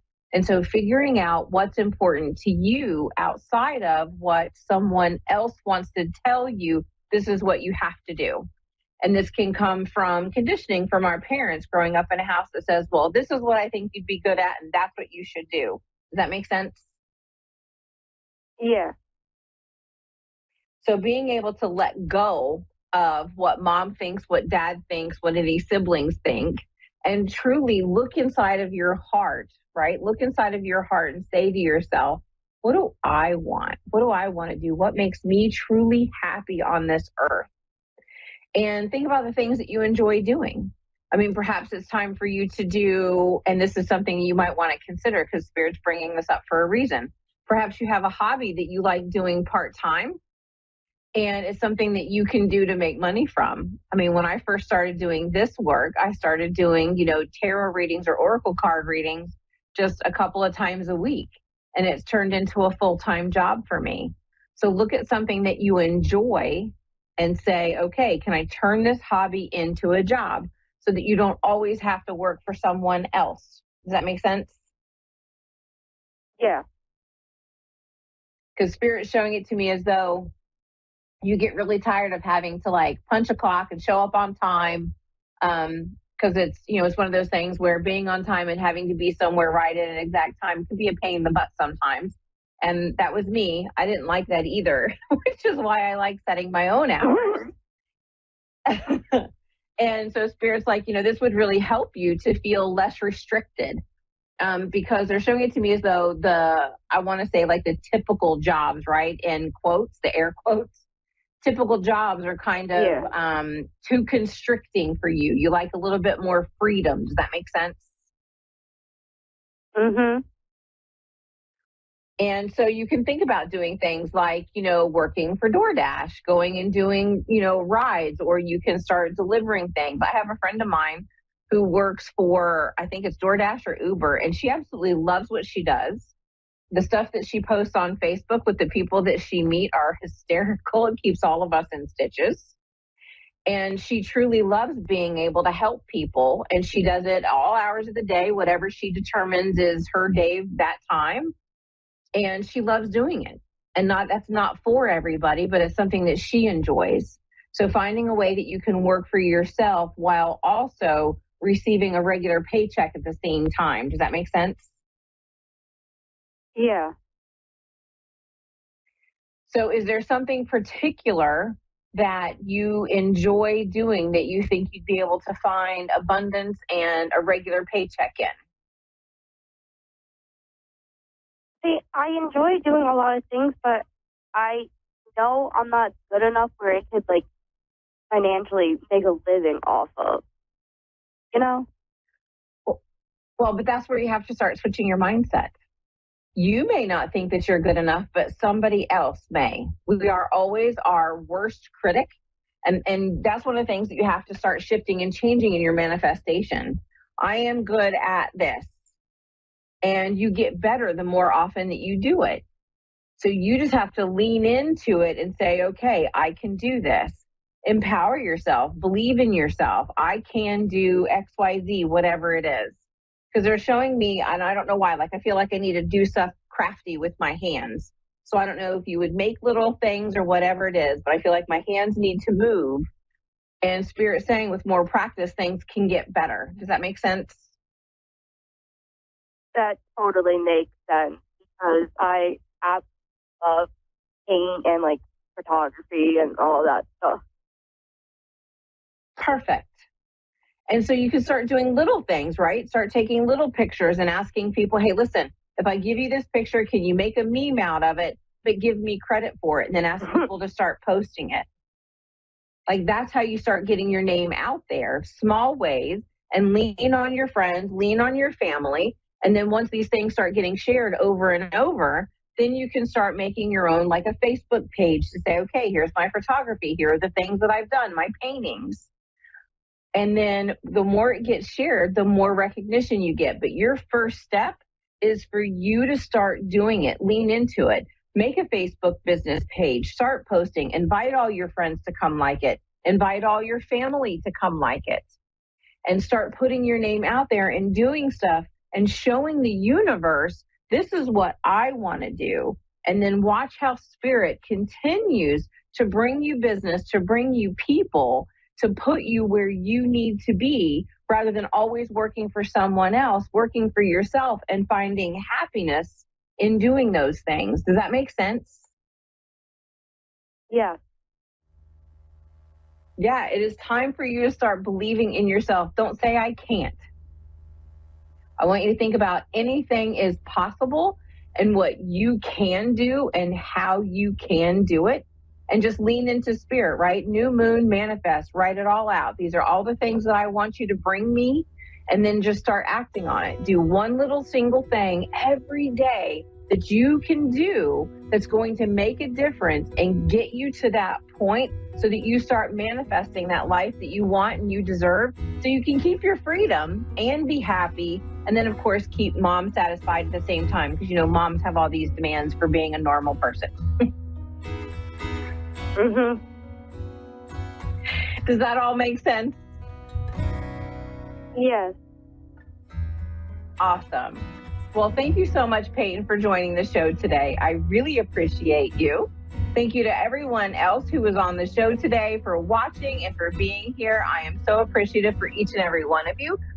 If you would like a book for learning how to lean into your intuition, go to marialeggett.com/freebies, FREEBIES, and you can sign up for my Signs and Symbols Intuition Guide. Thank you so much and have an amazing rest of your day. See you next week.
Listening to A1R Psychic Radio.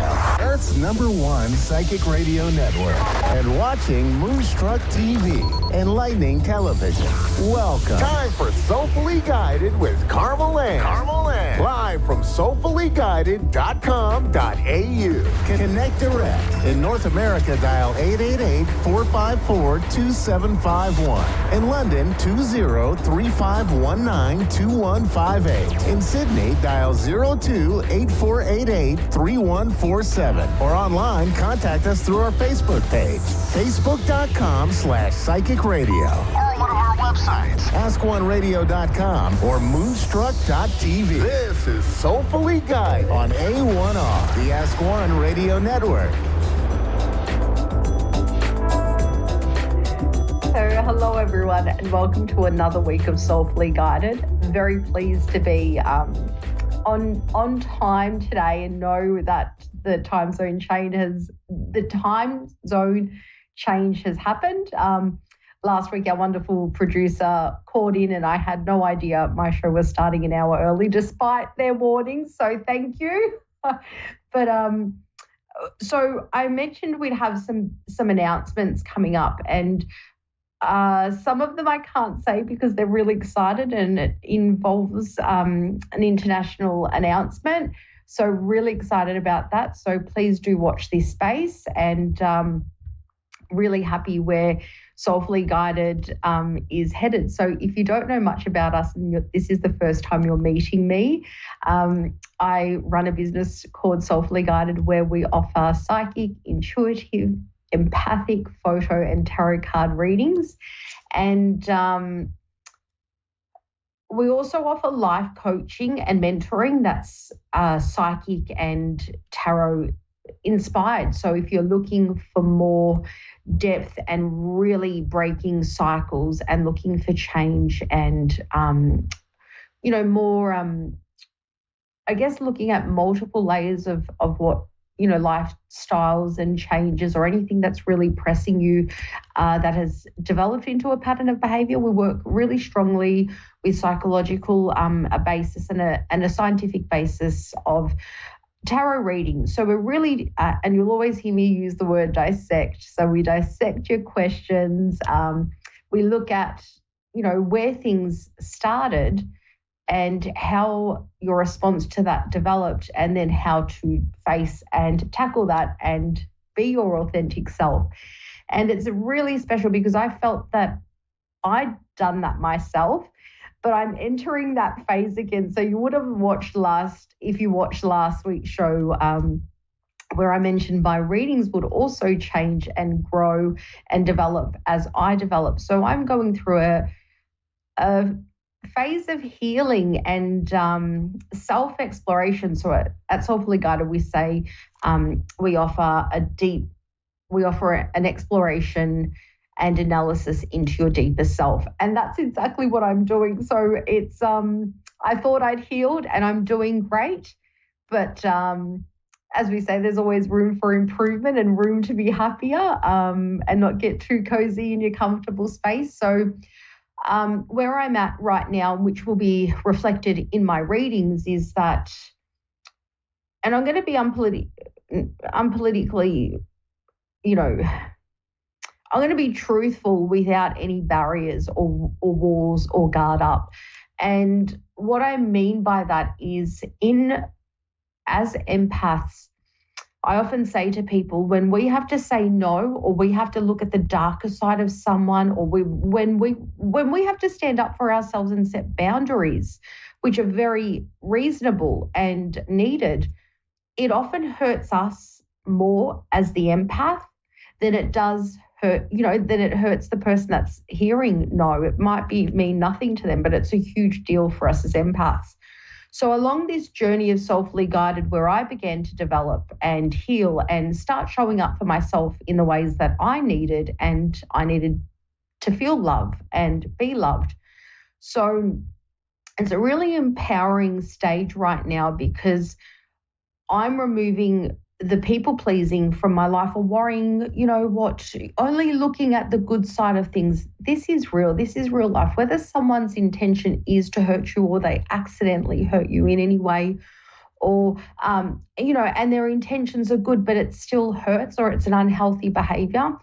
That's the part of the readings or my life that I'm working on, is that sometimes people are at bad spaces in their life, and just because their words or their beliefs and their morals are good, it might not always mean their actions are.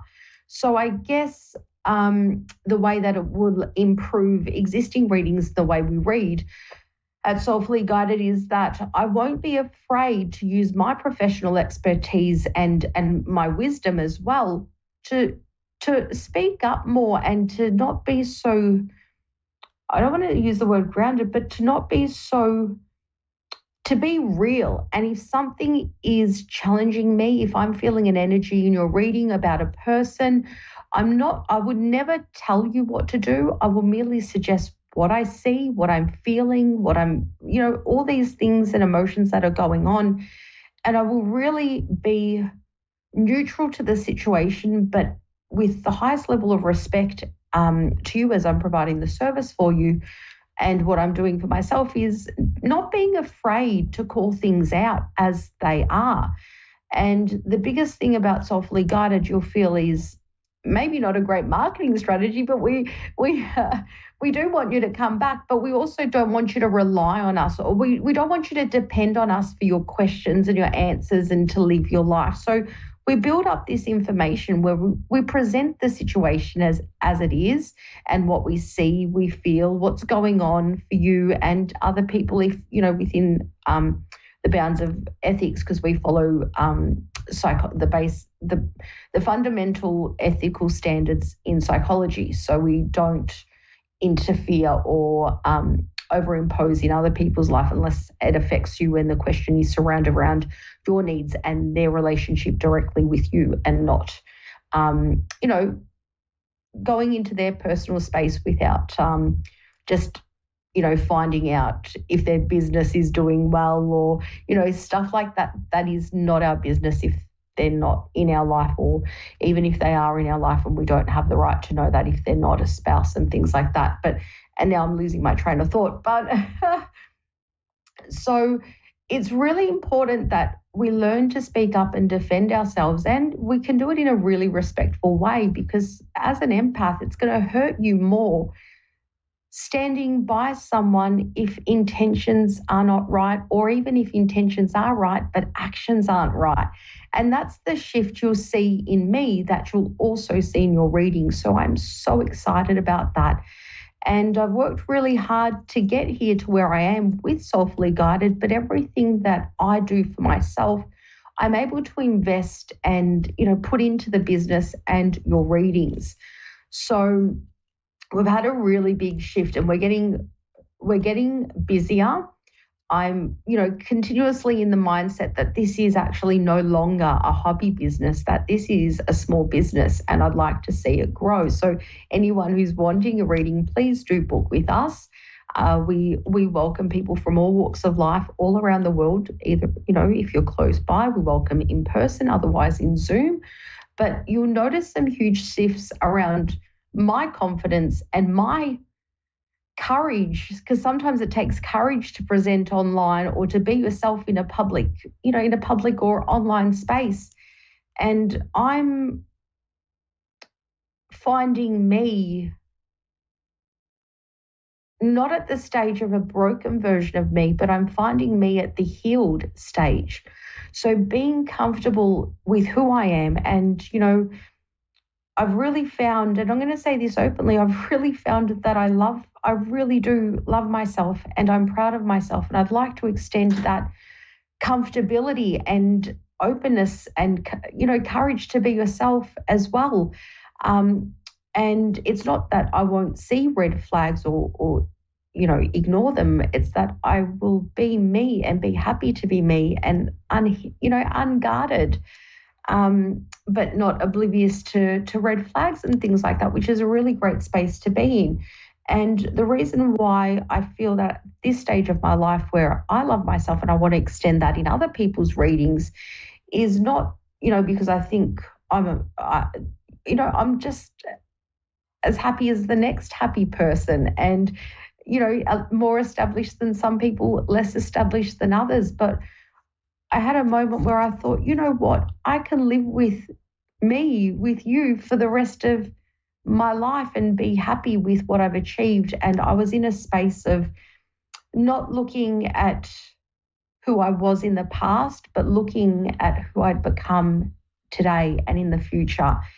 And I'm at this stage of incredible growth, and I really want to share that with people, because our struggles don't have to dictate or direct our healing or our life or our happiness or our future.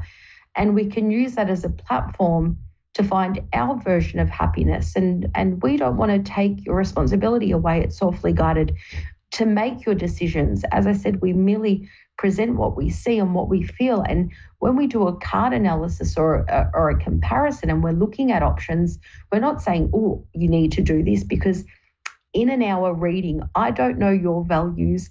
You don't know mine. What looks really good to me might look terrible to you. And that would be a really breach of responsibility and duty of care to you to tell you what I would do, because the reading's not about me, it's about you. So that's why we don't see people who want us to dictate and direct their lives, but merely give them a little shove, a gentle little shove or a gentle step forward maybe, and use what they already know and what the perspective I can offer as a platform so they go away and make those choices for themselves, because you don't want to remove someone's right to make a choice, regardless of how strong our intuition is. And that's also why we record your readings and send it to you, because we want the information to sit with you and stay with you much longer than the power of that reading for that hour or 30 minutes or 45 minutes you're here. So that's where we're headed with Soulfully Guided, and I'm really excited that I was able to share this with you. So so exciting times ahead, growth personally, through business and work related, because I have a few hobby dreams. But stay tuned next week and we'll have another reveal. And for those wanting to know more about the exciting things that I'm legally not allowed to say yet that are international, head over to our Facebook, Soulfully Guided, at Soulfully Guided Carmelan. So look for Soulfully Guided on Facebook anyway. We'll see you next week.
A1R Psychic Radio, Earth's #1 psychic radio network, and watching Moonstruck TV, enlightening television.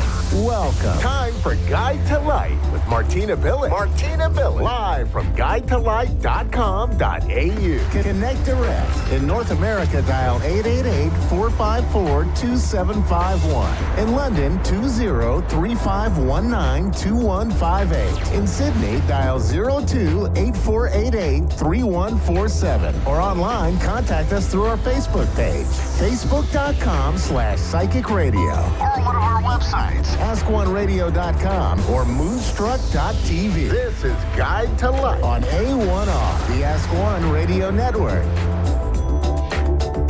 Hello, everyone. It's Martina here, and welcome to Guide to Light show. Thank you so much to A1R Psychic Radio and Moonstruck TV for having me on. So today I will be taking a caller, but up until we get the caller, I'd like to talk about some grounding techniques. So my mentees, students, we go through foundational work, which is really important, and we do grounding techniques. The reason why we need to ground when we're doing psychic and intuitive work, even mediumship work, is because we're activating our higher chakras. And when we activate our higher chakras, sometimes we forget about our base chakras, like our sacral and root chakra. When this happens, we can often appear as to be off with the fairies, and there's nothing wrong with that, but it can make people who are very grounded or everyday people who aren't using their abilities, it can make us seem a little bit crazy to them. And there's nothing wrong with that either. However, it does also show us that we are working a lot with our higher chakras and we need to bring ourselves back into balance. So this can also affect our mental health, our physical health, and our emotional health when we are not grounding consistently. So grounding consistently can come from meditation, doing grounding techniques such as imagining the roots of trees coming down through our feet into the ground, or going out and walking on the grass. That's another great one. We can also go to the ocean, putting our feet in the sand, going in the water, and all those sorts of things. And there are many, many techniques. Just go on Pinterest. I'm ready to take a caller now, so I'll just have a look who we've got here. And let's have a look. I'm excited about this one. I think it'll be good because I'm feeling quite hot, which happens when there's some good energy in the air. So I have Mel from Winnipeg in Manitoba, Canada. Okay, hi Mel, how are you today? I'm good, thank you. How are you? I'm very good, thank you, Mel. I'm just saying hello to you from the sunny Gold Coast in Australia.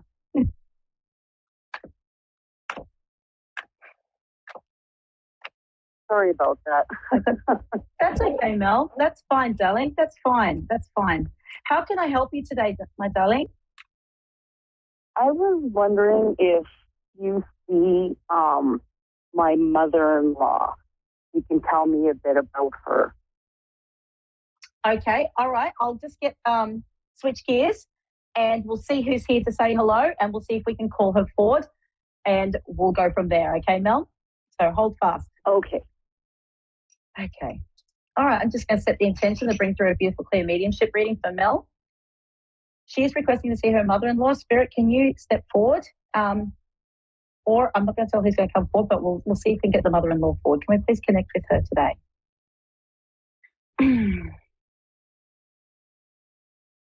Okay, so Mel's mother-in-law.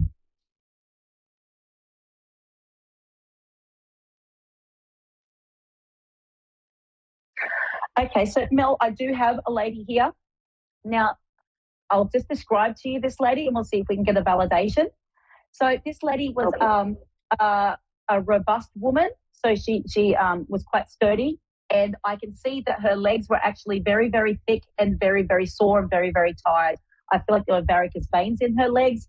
And I am feeling into this lady. She had to sit a lot because of her weight.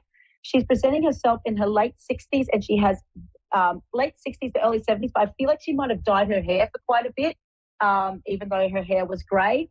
And I've got squarish kind of glasses, and I'm feeling she did have large arms, large legs, and I am seeing a lot of circulation issues in her body. Would you understand any of these details from this woman? No. Okay, no. So we'll keep going. I'm just going to see who this lady is. So we might not have your mother-in-law, but we can see who this lady is. And I want you to keep your mind nice and open. And I apologize, I can't get your mother-in-law at this point in time, but she might be some sort of connection to her, okay? Oh, okay. She was a bit stubborn, so. Okay. Hey, mother-in-laws, I know, don't worry. Okay, so this lady that's here, she's actually sitting right beside me. Now, she did have a lot of issues with her legs, and I feel like there was some bad circulation issues with her leg up until when she was transitioning. She had a really big comfy chair that had wooden, there were wooden sides on the chair, like wooden arms there, but the chair appeared to be a kind of leather chair, and she sat there quite a bit. Now, this lady used to do everything from this coffee table that was right in front of her, and I feel like she was quite overweight for many years leading up until when she transitioned. The house that I'm seeing, there's like brownish carpet that have brown patterns in it. I feel like it hadn't been changed for many, many years. This lady had a lot of things, like little figurines and that around that were from a very, very long time ago, and she'd always had them. And I feel like there was a bit of dust collecting on a lot of things in her home. I feel like she's living alone, so I feel like her partner passed a long time before her. Would you understand any of these details? Possibly, yeah. I'm kind of thinking of my grandma. Okay. And would you understand that this lady had a coffee table in front of her that would have had all of her little things on it so she could easily just reach and get her things so she wouldn't have to move? She had like a china cabinet. Okay, all right.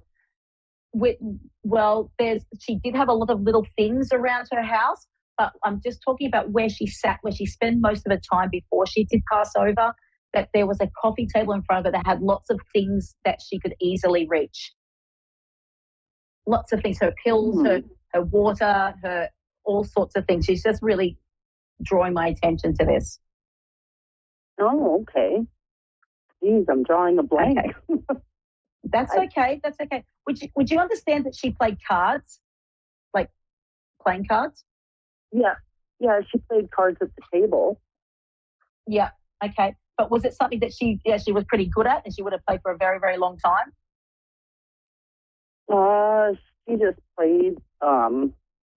What's that game called? Solitaire. Gosh. Bridge. Yes, solitaire. Solitaire. Okay. All right, then. I'm just going to go for some more details from this lady, okay, and then we'll go into some messages if you'd be comfortable. And I'm just going to see if we can try and get your mother-in-law, darling, okay? Okay. Okay.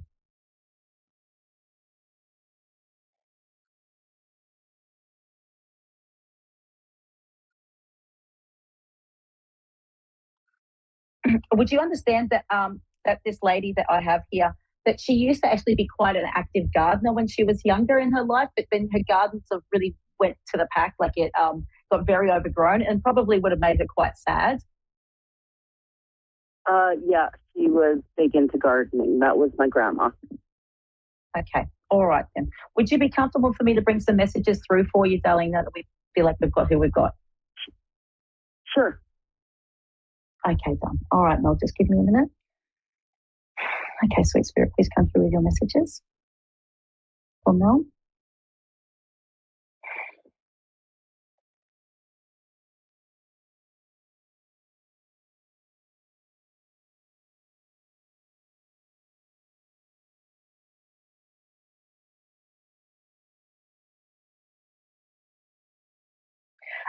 Mel, would you understand that there's been a bit of squabbling going on with family at this point in time?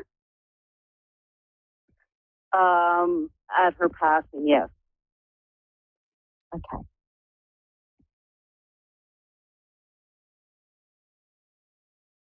Spirit, listen through. Now, is there somebody at the moment that's got some sort of a respiratory issue as well, like to do with the lungs, having trouble breathing, or just like might be a lung infection?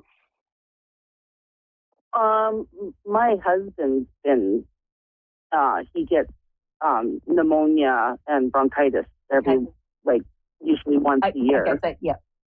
Okay, it's a regular thing. Okay. All right, I'm just going to see why she's acknowledging that, sweetheart. All right. Okay.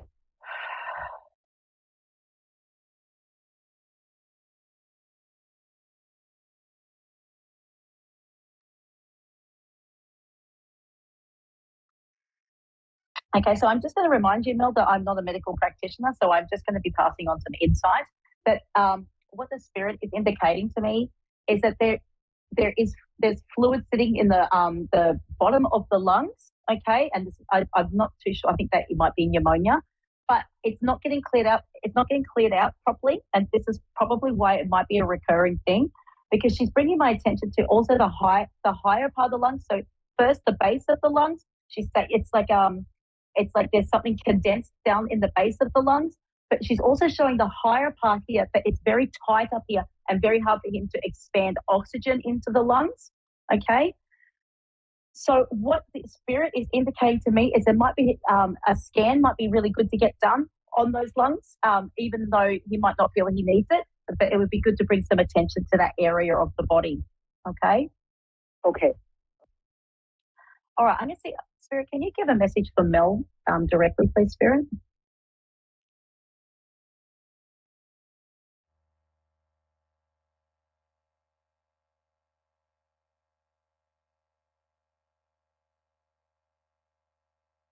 Okay, so the Spirit is showing me something. I'm trying to work out whether it's a memory or something she thinks it would be very nice for you to do. I'm aware that there's some really great, amazing lakes in Canada, but she's pointing to one lake in particular, and it would have been something that you visited before and probably plan on visiting again. I feel like it's a place that you've always gone. There's stones. It's not like sand around it. There's sort of stones around it. Would you understand this lake, my darling? Would that be connected with this lady? What's around it?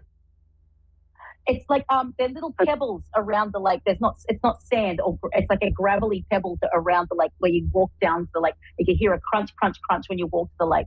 I'm just trying to work out if it's a nice memory or if it's something that she's encouraging you to go and revisit. Well, I've been kind of wanting to move to where my grandchildren are, and they're right by a lake. Really? Okay. Interesting. Yeah. So Spirit might be just acknowledging that fact, or probably giving you a little push to be around your little grandchildren. Mm-hmm. This lake. Had you been to this lake beforehand, before they had moved there? I feel like it's something that you've been somewhere you've been to before. No, I had never been there before, and as soon as they moved there, that's when the first time I went to go visit, I absolutely fell in love with the place. Oh, I just got a tingle all over my body. Well, I haven't got much time left, Mel, my darling, and I do apologize for not getting your beautiful mother-in-law through. But, Spirit want us to live a beautiful life, and they want us to be happy. If you know it's going to make you happy, being with your grandchildren, which I'm sure it will, I think that might be something you should explore. Yes, me too. Wonderful, darling. Well, you keep your ears out and keep your mind open for your mother-in-law, especially when you're having a cuppa in the morning, a cup of coffee or a cup of tea. Having that nice quiet time is when we're really open to Spirit, and just ask for her to lean into you or to step near, and you'll grab your guidance from her. I have been finding a lot of dimes lately. So. Okay. All right. Well, pay attention to those signs, my love. Thank you. Yeah.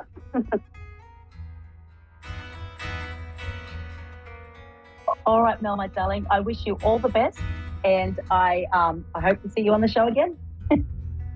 Okay. Thank you so much. Bye, Mel. Bye-bye, love.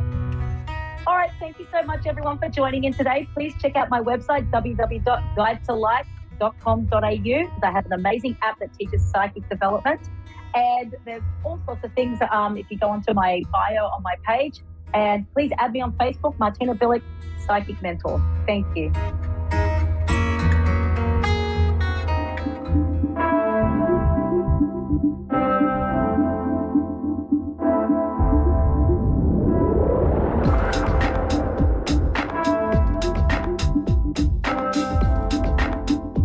You're listening to A1 A1R Psychic Radio, Earth's #1 psychic radio network, and watching Moonstruck TV, enlightening television.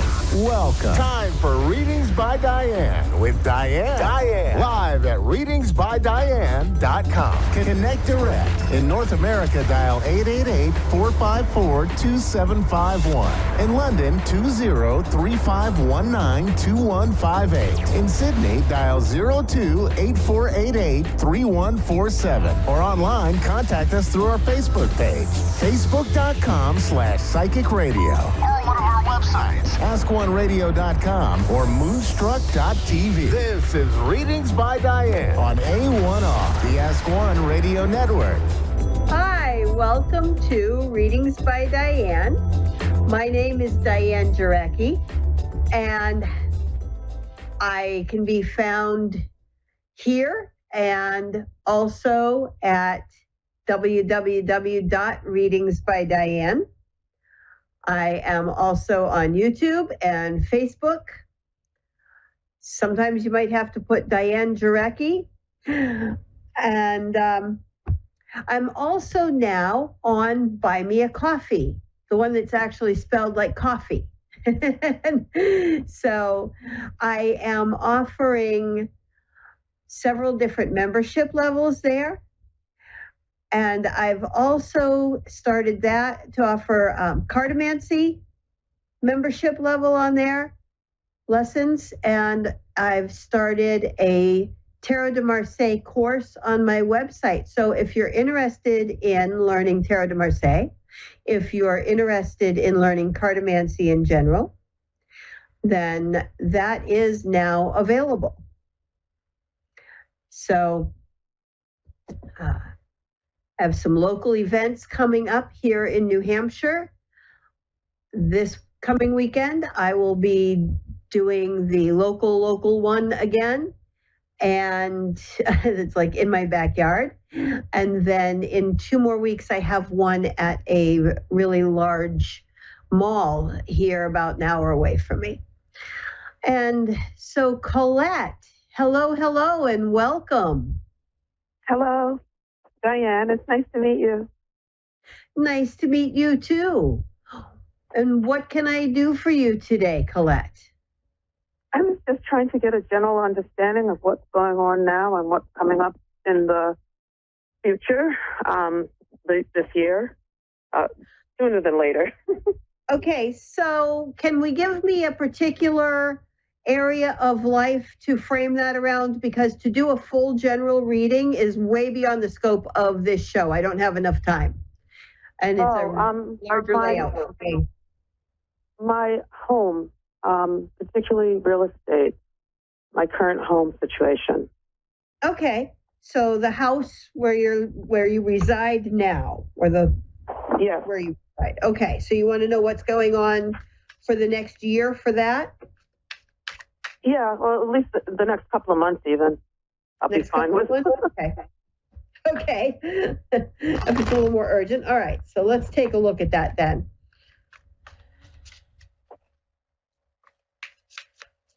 And that's down there in Georgia, huh? By the way, happy first day of spring or vernal equinox. Yes, thank you. And to anybody listening who is down in the southern hemisphere, happy autumnal or fall equinox and first day of fall.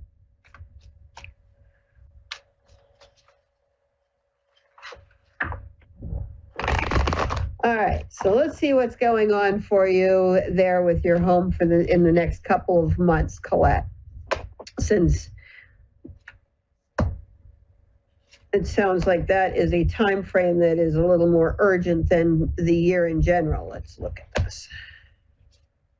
Well, the year would be great, but yeah, the next couple of months would also explain the year to me. Okay. All right. So I have to ask you, are you actually looking to move? Yes. Okay.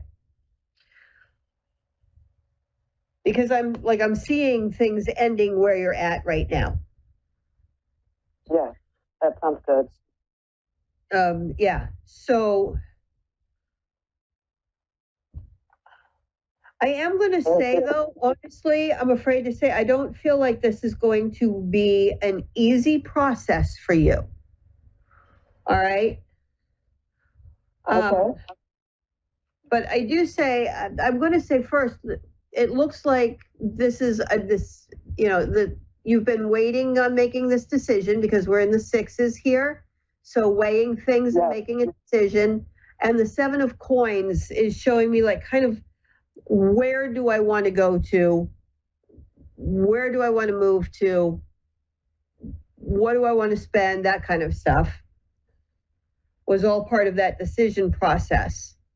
And I feel like there's been stress, and that's what you're moving to get out of and get away from, to overcome, because of the 3 of swords with this 7 of batons. It's like you're trying to overcome some stuff here, or 5 of batons, I'm sorry, to make these changes to get away from stress.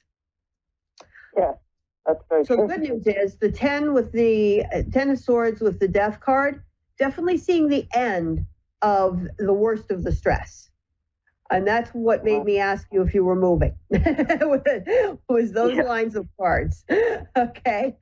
And then we have the 3 of batons, which is showing me like positive energy coming in. So at the 5 of batons, you had to change. This 3 shows that you're like finding a place where there's going to be the room for growth and more positive things. Okay.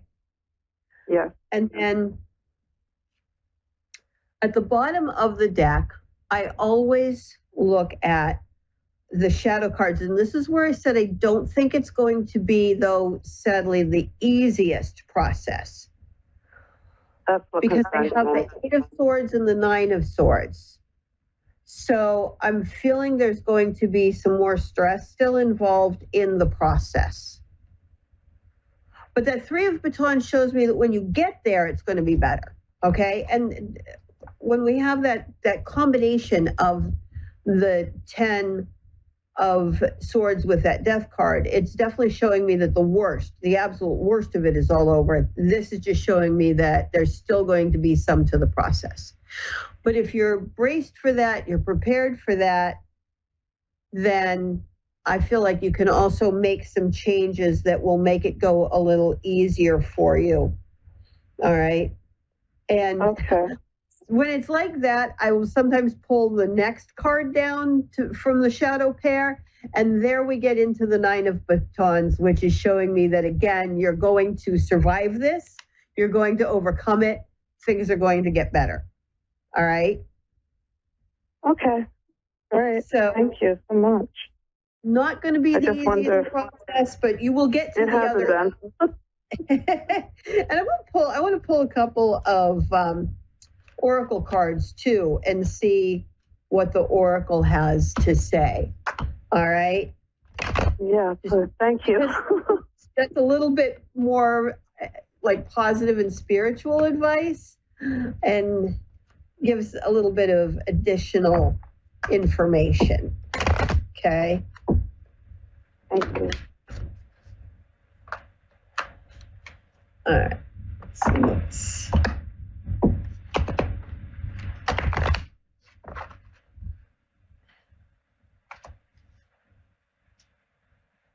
all right. So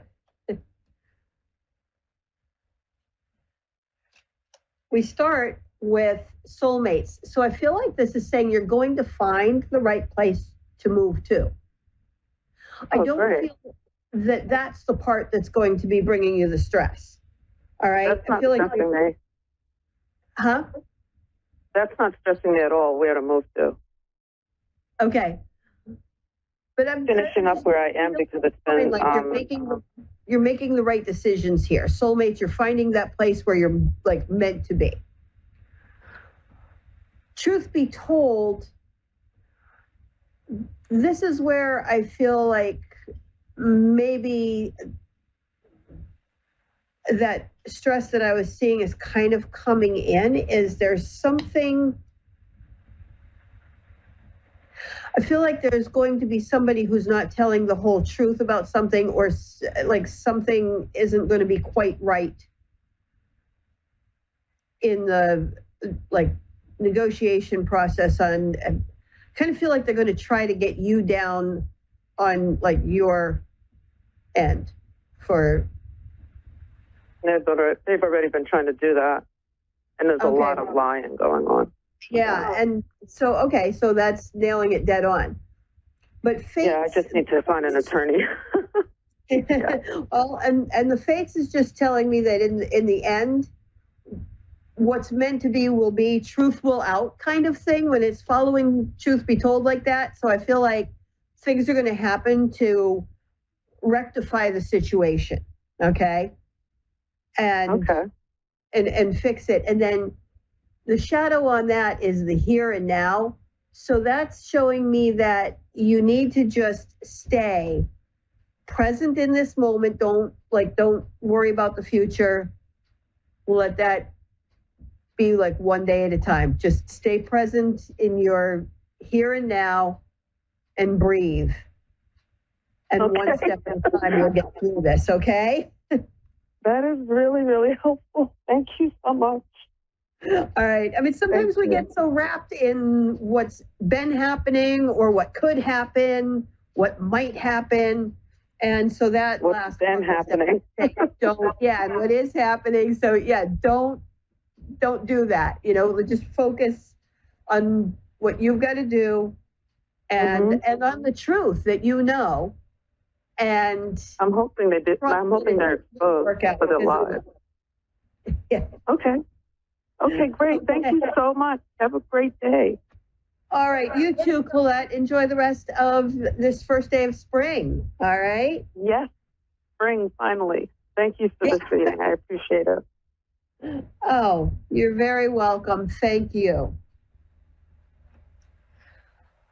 And so, a reminder, www.readingsbydiane.com. And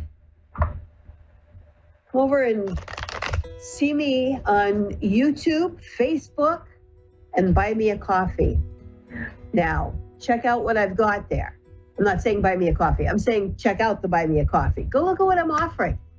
And I wish you a wonderful first day of spring or fall, depending on where you are in the world. I hope everybody is having a beautiful, beautiful day.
to A1R Psychic Radio, Earth's #1 psychic radio network, and watching Moonstruck TV, Enlightening Television.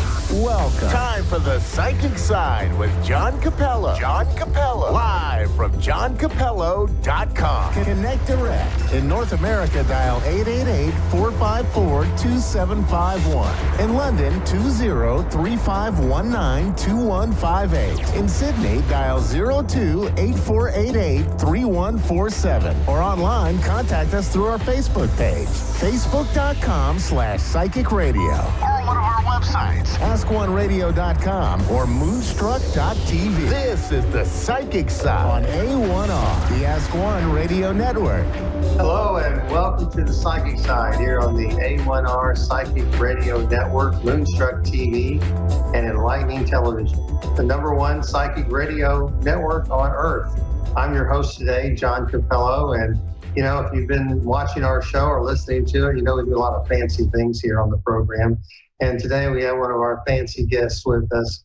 We're going to go and talk to one of our friends, Jennifer Farmer, today. I wanted to spend a lot of time letting her speak today because she's got some good stuff she wants to share with us. She's going to be part of an event in early May that I wanted her to tell us a little bit about. And then, of course, she's got some other tips to give to the audience about getting a psychic reading. And so I want to welcome Jennifer to our show again. So thank you very much for being with us today. Thank you, John. So glad to be here and happy to get to be on the psychic side with you. Great. Well, it's very good to have you with us today. So Jennifer, you had told me about an event that you are participating in, and you are doing a lot of work to get it promoted. And so I felt like, gosh, let's help out and give you the opportunity to let people know more about it. So can you just tell us a little bit about what's going on? Yeah, so first of all, thank you, John, for allowing me to share this with the audience here. And if you're hello to Moonstruck, we're so happy you're here. If you are in the Dallas-Fort Worth area, we're going to be I'm partnering with the Center of Unity in Grapevine to host our first annual Body, Mind, Spirit Fest. And in that experience, we've got some amazing healers and some crystal carriers that have these beautiful crystals. We've got some nutrition coaching, and we've got some psychic folks, some tarot reading folks. We've got some great speakers, and I am going to be a speaker there. I'm excited to do that. I'm going to be speaking at 1:00, doing messages from the spirit world. And I'm just really excited about this Center of Unity community because they are a community that opens their arms to people that are a little woo-woo, right? I'm in Fort Worth, Texas. And so to find a community that is kind of I'm from the old South, church background, to find a place that allows open-minded, alternative healing, holistic approach to, whole body wellness approach to life, as well as getting guidance from, spiritual counselors. And, I just love what they do. And because of that, I wanted to help them be a success this year. And so we are going to host that Saturday, May 4th, 10 to 5. And the tickets are $7. And you can, if you buy your ticket online before April 15th, tax day, you buy one ticket, get one for free. And so we've got about 30 vendors. We're going to have a food truck, yay, some food and some great healers and, reflexology, massage chair, just come and do a spiritual day of learning and connecting and working with people that are open to help you heal, either from the power of spirit or your loved ones, or through those other practices like natural products and healing. So that's kind of what we got going on. Yeah, well, great. I know you screened the people very well, and you got some good practitioners there. We do. I know it's going to be a great thing. Before I forget, I just want to tell people once again that you have a book out, and that book is The Healing. Is it Healing Sure. The healing. Yeah, this is my book. Okay. A Healing Journey. I know it's kind of backwards there, but I think it's turned out. Anyway, it's a healing journey. It's how to help, how to heal grief and move forward in your life after loss. And so, that is a journey. And it kind of in that book, I just share with kind of where to start, where to start and how to move through that process in your own unique way, using some guideposts along the way to help you get to a place where you can find peace even in the loss. Mm-hmm. And so I know it's very good, and it gives you a lot of opportunity to write in the book and to express yourself and maybe use that as a reference as you go through that journey.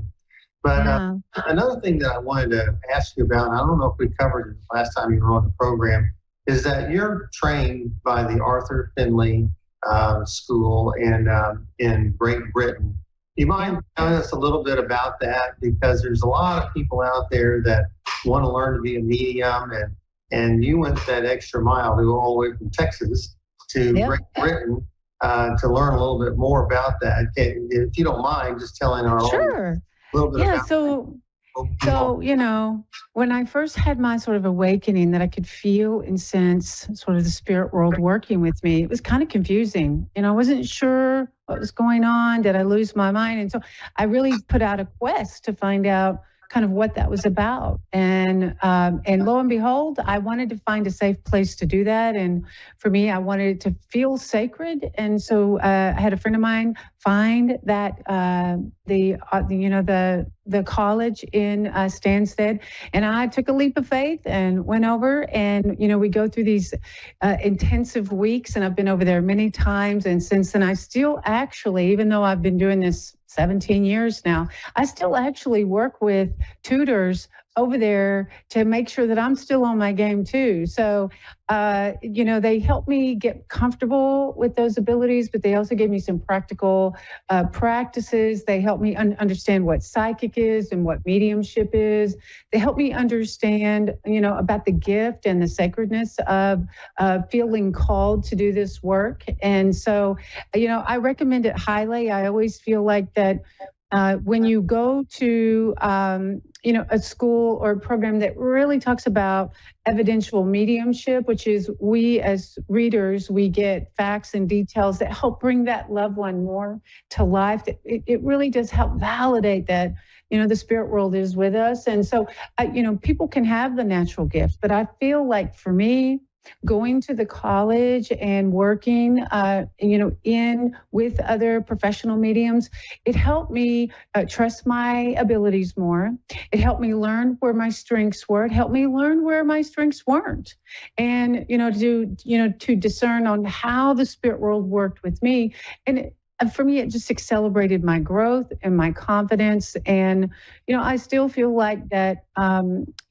Even though we all have the gift, the way I read for other people is kind of how they trained me. When I'm getting messages from my own loved ones, it's different. So, I always talk about, the difference between being of service in giving readings versus, getting our own messages. We wanting our own messages from our loved ones as just, we're regular people. We want to know they're with us too.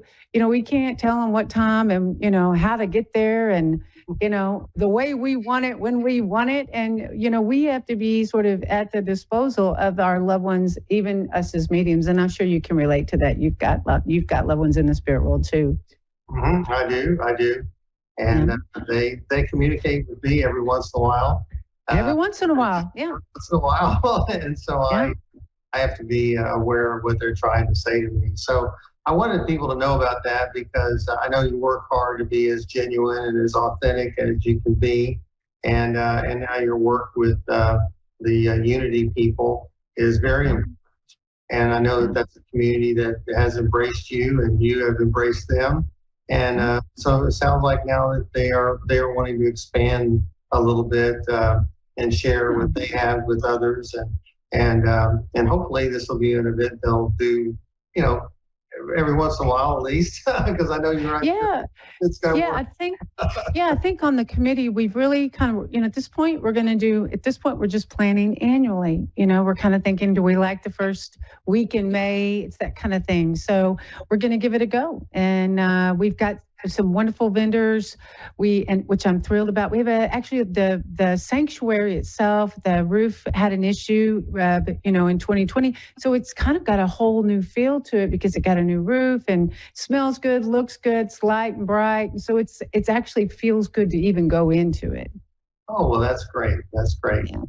Well, I know you wanted to talk to the audience about how to get a great reading from a psychic medium. And so I want to just kind of turn that over to you as well. I know you want people to kind of have in their mind what type of reading they would like to receive, whether it be a psychic reading, a mediumship reading, a tarot, oracle, life reading, relationship reading, etc. Just different things like that. So can you tell us a little bit about that? Yeah. So one of the things that I as somebody new into this field, I didn't grow up around metaphysical stuff. Like, in fact, it was like, you should not be, Jennifer, we don't talk about things that go bump in the night, right? So whenever I kind of got introduced to this, I had to learn like what a psychic reading was, and that is, and I feel like if you're considering going to an expo or a fair or a holistic fair, or like going to see someone like John or I at one of these events, I think it always helps to know what to expect. So, obviously if you're interested in going, that means you're seeking for some kind of comfort. You're either looking for knowledge or wisdom or comfort or healing. And so I feel like it's important because every reader number one, we all read a certain way. And then in that context, I think it's important that are you needing to hear from a loved one? If you're needing to hear from a loved one, it's more about the conversation from the loved one through the medium. And so that's probably not going to give you like how to win the lottery. Okay, that's going to be a conversation with your loved one on the other side. They're going to let you know, and hopefully it's a great experience for you that, that when your reader is working with you, you can feel that, the presence, the energy, or the kinds of conversations that the reader is having with you. You sort of feel your loved one with you. And, I have like 27 things I want that loved one to tell me as the reader. They don't always give me that. Like, I'm looking for name, date, and serial number. But what I know is what your biggest goal is that you want to know they're with you. And so one, if you want to have connect to a loved one, it's called mediumship, right? It's not called channeling. It's called mediumship. And so the difference between mediumship and channeling is like, when we look for guidance about our life or about a situation in our life, or our soul is looking to reveal us through a channeling session with ascended masters like Christ and Buddha and, some of the, channeling wisdom. And so that's more about how can I improve my life? How can I grow my life?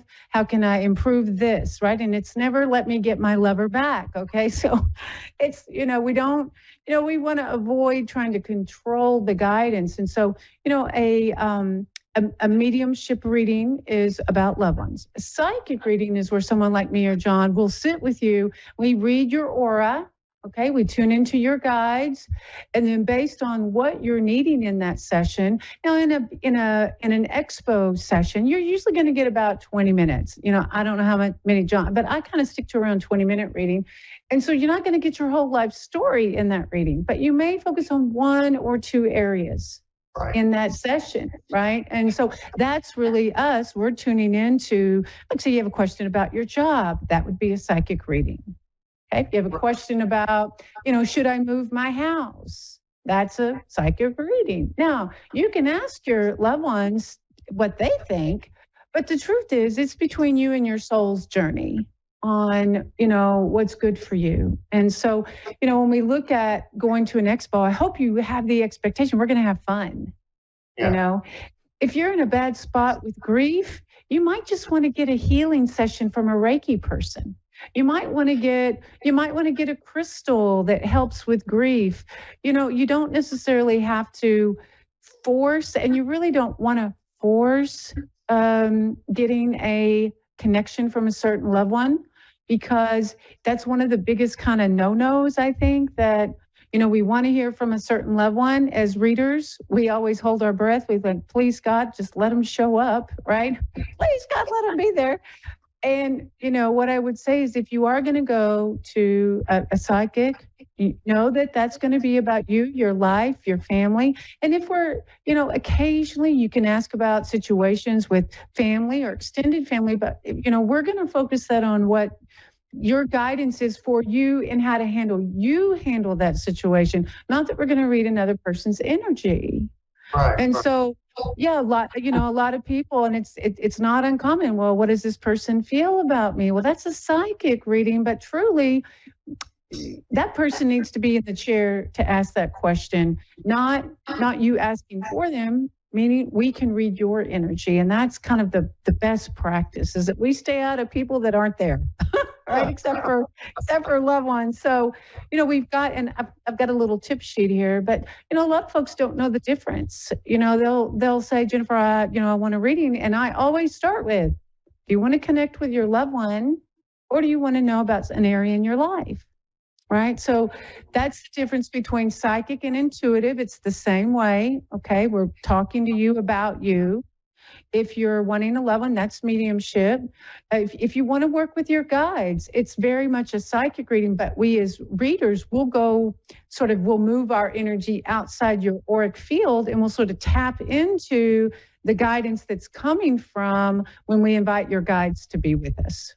Right? So John, would you agree with all that? I do. I feel like, mediumship is a demonstration of the continuity of life. And it also validates that there is a continuity of life. Yeah, I feel like mediumship also helps in the grieving process, because knowing that your loved one has crossed over and has successfully conquered death is amazing, because they're no longer shackled by any kind of fears or any type of illness or things that may have been a detriment in this life. They've conquered it, and they are whole again. Mm-hmm. And it's comforting to know that we'll get to see them again. I'm in such agreement with you. I think one of the biggest things that probably helped me the most feel comfortable doing what I do in the Bible Belt is when I went to school, across the water, across the pond. They really reinforced that, the spirit world is an intelligent universe of love, and that their only purpose is to bring love and healing and evidence of the afterlife. That's it. So, one of the, you don't have to find out what color rug you don't ask them to find out what color carpet you're going to buy, right? You ask, your own soul what makes you feel good. And some people just don't know that, that you have the guidance within you. And hopefully, if you're seeing maybe a psychic reader or a tarot reader or an oracle card reader, and those are the people that you see. Some of them have these, oracle cards are more of the wisdom cards. You'll see a lot of them will have angel cards like I have. I have some that I love all the time, and I'm no relation to Stephen, by the way. But, I like to use oracle cards for myself so that when I'm feeling an indecision or a direction in my life, I kind of get quiet. I pull a card for my guidance for the day. Now, there are people that actually are trained in how to give readings using the oracle cards. And then there's the tarot cards, which has been around for years and years and years and years and years and years and years. And some people are kind of afraid of the oracle cards because I feel like some of the imagery is, you see the hanged man, you're like, oh my God, is it, am I gonna, is that, am I fixing to die? So some of the imagery can be very, sometimes it can be a little weird. It can make people feel uncomfortable. And all I would say is if you're drawn to a person, and like I know when I was talking to one of our people that's going to be at the event, Marilyn, she uses, a tarot deck, but she comes from a very high light and vibration. So you kind of get the feel that you're safe in her world, but she still uses some of the old imagery cards, the Rider-Waite cards, which are your typical symbolicism and things like that. And so what I would say is, if you're drawn to a certain table or a certain person, if you're connecting with a loved one, I would just invite your loved one to join you in your mind and heart. And is this the person that's going to help you get that message? If you don't feel right about that, then just go to the next person, right? I always think it's better that, referrals are always great, but I also feel that your loved ones can help you sort of tap on your shoulder, nudge you, that you feel sort of an opening or a healing about being connected to this person, and I'm sure, John, you've had people say, well, I was just really drawn to you. There's something about you. And I always feel like it's because their loved ones are behind us waving, hello,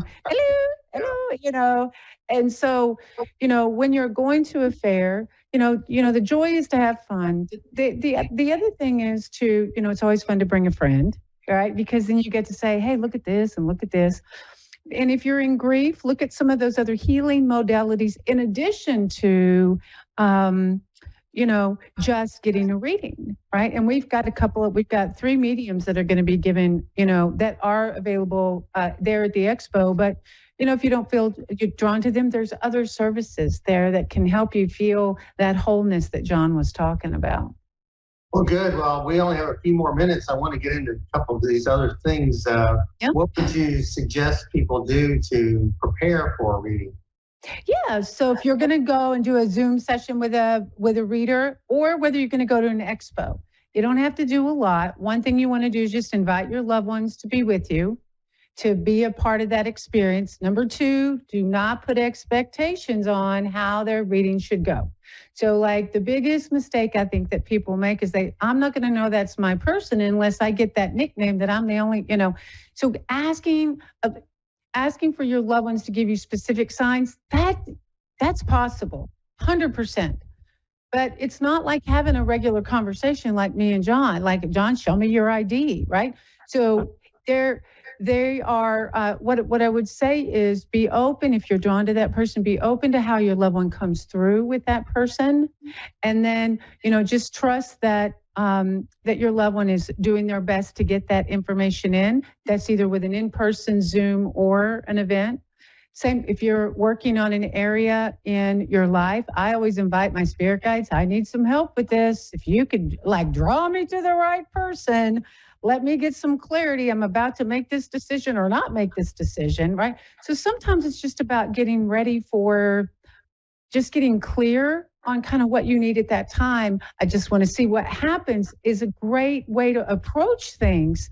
But don't say I'm just going to let things flow if you really have an expectation. It's okay to say to your reader, you know what, I really want to connect to my loved one, or I really need some guidance about this. It's okay to give us 1 or 2 things so we as readers know that we're on track with giving you what you're looking for. Right? Well, very good. Now, you also let people, or you want people to know what to do and what not to do. During reading. I think we got that. You really can't control what happens in a reading. You just have to kind of go with the flow, don't you? One thing I'd say is avoid social media and avoid telling your friends that you're going to go see a psychic or a medium. Just avoid that. Let that be a private experience with you, because I have had people that have lost children, that have lost loved ones, and they've told a friend who's not very open, right? And then they get shamed or they get criticized. If you personally want to draw in that expectation that you would want to connect to a loved one, let that be about you and your experience. You don't have to get approval from other people to do that. You can get referrals. You can read reviews. You can check websites and see how you feel about that person. But it's unfortunate not everybody is open to the gift. They're kind of afraid of some old biblical things that you shouldn't see mediums.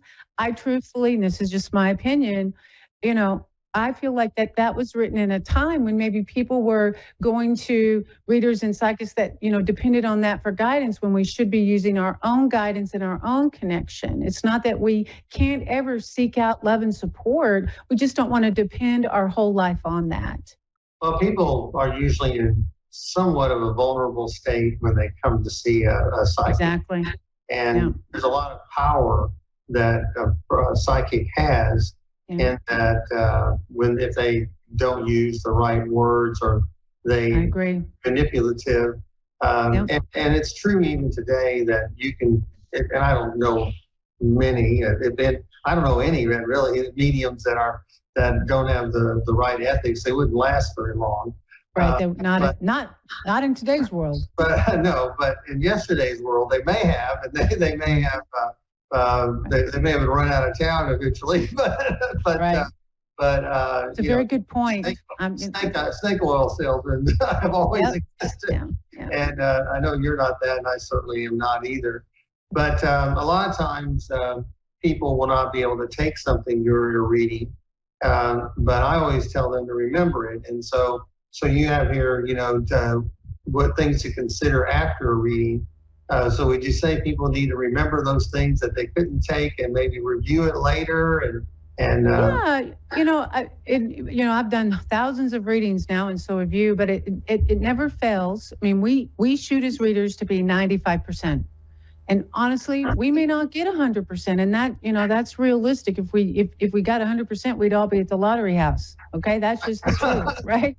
But what I can say is, if your person has gotten a lot of things right, or a lot of things resonate with you about your reader or what they're saying about your loved one or your experience, if a lot of that is resonating, but some of the things are kind of off, just let that sit with you. My experience has been when we're in a reading, receiving it, sometimes we kind of, we're on guard. We're like waiting to see what's going to happen. And so we actually are in another side of the brain and it's hard to process. And so I always just say this is, and if you're with a good psychic and a good reader, they're going to check, like, is this resonating with you?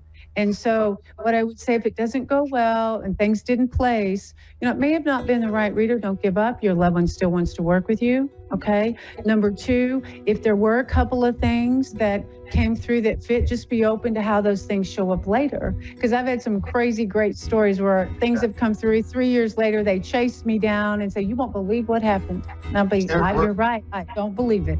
We only have a few seconds left. I want to plug our sponsor, but quickly, about 10 seconds, can you tell someone what to do if the things don't go as they expected, and then we're going to have to sign off. It goes quickly. Just be open to consider that it wasn't the right day, it wasn't the right person. Number two, consider those things that did go well and let the rest go. Okay, well, very good. Well, thank you so much for being a part of our program today. It's always a delight to have you. We hope you will come back. And so I want to thank my sponsor, Miracles of Joy. Be sure to go to their website and purchase something, and we'll talk to you next week. Bye-bye.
A1R Psychic Radio, Earth's #1 psychic radio network, and watching Moonstruck TV. and Lightning Television. Welcome. And now, Reverend Elliot's Magical Window with Reverend Elliot. Live from magic-works.com. Connect direct. In North America, dial 888-454-2751. In London, 20-3519-2158. In Sydney, dial 02-8488-3147. Or online, contact us through our Facebook page, facebook.com/Psychic Radio. Or one of our websites, askoneradio.com or moonstruck.tv. This is Reverend Elliot's Magical Window on A1R, the Ask One Radio Network. Greetings, fellow seekers of truth, wisdom, and light. This is Reverend Elliot, your friendly neighborhood esoteric practitioner, coming to you live from the city of New York tonight. And just about the Ides of March. We're almost in the middle of March here, so I'll just remember to have a Caesar salad or something like that to commemorate the great act of treachery. But yeah, I'm glad to be back live. I missed the show last week, purely a mathematical issue. There's 168 hours, 168 hours in a week, and just about 20 minutes before going on the air last week, there was an accident here, and oh boy, whatever can go wrong will go wrong. So I had to skip the show last week, but I'm back now, and everything is okay, and nobody died. And as accidents go, it was just a little annoying. But it happened about 20 minutes before airtime, so I was shafted. So I missed it. And I don't like not doing the show. I feel creepy when I don't do it. Maybe it's just that I missed so many shows last year. And by the way, it's still going on. This my atonement. My making up for missing so many shows last year, that if you want a private reading with me, it's half off. So we should get that right at the beginning. That so if you want to save a little money, there, see, that's a nice little effect there. All you have to do is contact me for a tarot reading. The prices are at magic-works.com, magic-works.com, and take half of that off. Cut it in half, cut it down in half. I'm not very mathematically inclined. Mathematics never was my strong suit, but I was perfect in algebra, believe it or not. I never, ever, ever made a mistake in algebra. Never. Because to me, that wasn't math. That was just logic. It made sense to me. The other stuff, I wasn't interested in any other, as long as I could make change of $1, that was all the math I wanted. I still remember it wasn't probably the most politically correct thing to say, but when they stuck me in a calculus class in high school, I said to the teacher that I don't want to be bothered with this. When in my life is anyone going to ask me to do something with calculus? Why do I care about calculus? And I'm going on and on like that, and I realized that this is that guy's whole life, is teaching calculus, and I'm putting it down. So my heart grew 3 sizes that day. I learned a great lesson, which is don't put down teachers publicly, because they have a lot of control in your life. But that was 20 minutes, 168 hours in a week, and I had to have an accident just before airtime. But we're here now, and we're going to spend the next hour doing tarot readings, which is why I refer to it as the magical window, because the magical window lets you see what's going on. I'm shuffling up the cards. That's what that noise is. And this is something that's been going on for centuries, reading tarot cards, and it used to be quite a normal thing in life that people would consult a card reader. Now, the card reader's job in those days, back in medieval times or whatever, it was twofold. It was to get as many readings as possible out of a person and not be burned at the stake. That's a pretty admirable goal. But there's something to be said for not doing an awful lot of readings for people. And yet I feel a bit guilty of having missed so many readings because I was ill last year, that I've decided, as I said, to cut my fee in half for reading, just as the exuberance of being alive is with me, and I wanted to spread that around and share it. The thing is, though, And I don't do repeat readings over and over again. I've known readers who have the same clients every week. And then you start becoming dependent upon cards, and you substitute that for your own judgment, and that I don't believe is healthy. If you want to do it, fine, but it's not something that I enjoy doing. People usually get about 2 or 3 readings from me a year at most, and I'm happy with that. I enjoy that. We have a great time talking. I've been doing readings again and slashing the price, which is it's just I feel like I owe it to you. So let's see, what else can we do? What can we talk about? Books. There's another one. Boy, I got a shock today. There's for some brilliant reason, I have no idea why. I don't know if this is going on in your part of the country, but here in New York City, they got rid of all the mailboxes on the corners. There used to be, this is a block that had 4 corners like every other block. But there was a time when we had 3 out of the 4 corners had a mailbox on it. It was very strange. And then it became 2 and then 1. And now since about November or October of last year, there are no more mailboxes on the streets of the city, which is very odd. So, never fear. I get postage for the books that people buy, and I mail out the books. I can either go to the post office or I can have them pick it up here. It's no big deal. When they'll just you'd say you schedule a pickup, and then they come and they ring your doorbell, and then you give them the package, and there it goes. Well, they've changed that too, and now if I have to mail a book, it's like the average price for postage is, I mean, if you buy my books through Amazon, they charge $3.99 postage, but it's usually about $4.25 in postage to mail the book. It's no big deal. It's not like that's a giant loss that's going to kill me. It's no big deal at all. But I figured this time around, I have some books to mail. I'll have them pick it up. And they have a little extra surcharge to pick up a book now. It's $26.50. Now that's getting silly. That's what is their job is to pick up and deliver mail. Why should I pay them another $26? And why would I want to charge you guys that? I mean, let's say I have a book for $15, and then I say shipping $27. No, that's going to inhibit sales. So no, I don't do that. So there may be, it may be a little slow because the post offices here are jammed. They're jammed because there are no mailboxes. So it used to be that you put some mail in the corner in the mailbox, and then the Mr. Postman would come along and he would empty the mailbox, and they would put it in a bin at the post office for whichever route they were on. Now everybody has to bring it to the mailbox themselves. And that is a little uncomfortable sometimes to have to take a walk just to mail something. But there you go. That's the modern world.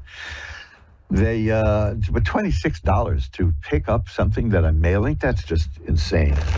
So I will fight to never charge you that. You're never going to pay, you're never going to buy a book from mojoacademy.org and then find that the shipping charge is $27. It's not going to happen. So, keep it up and keep buying those books, because there is a book there at mojoacademy.org that will change your life. Well, I'm rambling now, which shows you how unaccustomed I am to doing the show, because I missed so many shows. So why don't we do this? Why don't we get right down to reading the cards? I'm going to ring a bell 3 times to declare sacred space. And now I'll pull the curtain back on the magical window. And our first caller is Sonia in Sydney, New South Wales, Australia. Hi, Sydney. Sonia, how are you tonight? Good, thank you, Elliot. How are you? I'm doing well, but I guess it's not tonight where you are. It's the afternoon, I suppose. Yes, it is. Well, what's going on? What can I look at for you? Just where my life's going at the moment. Okay, well...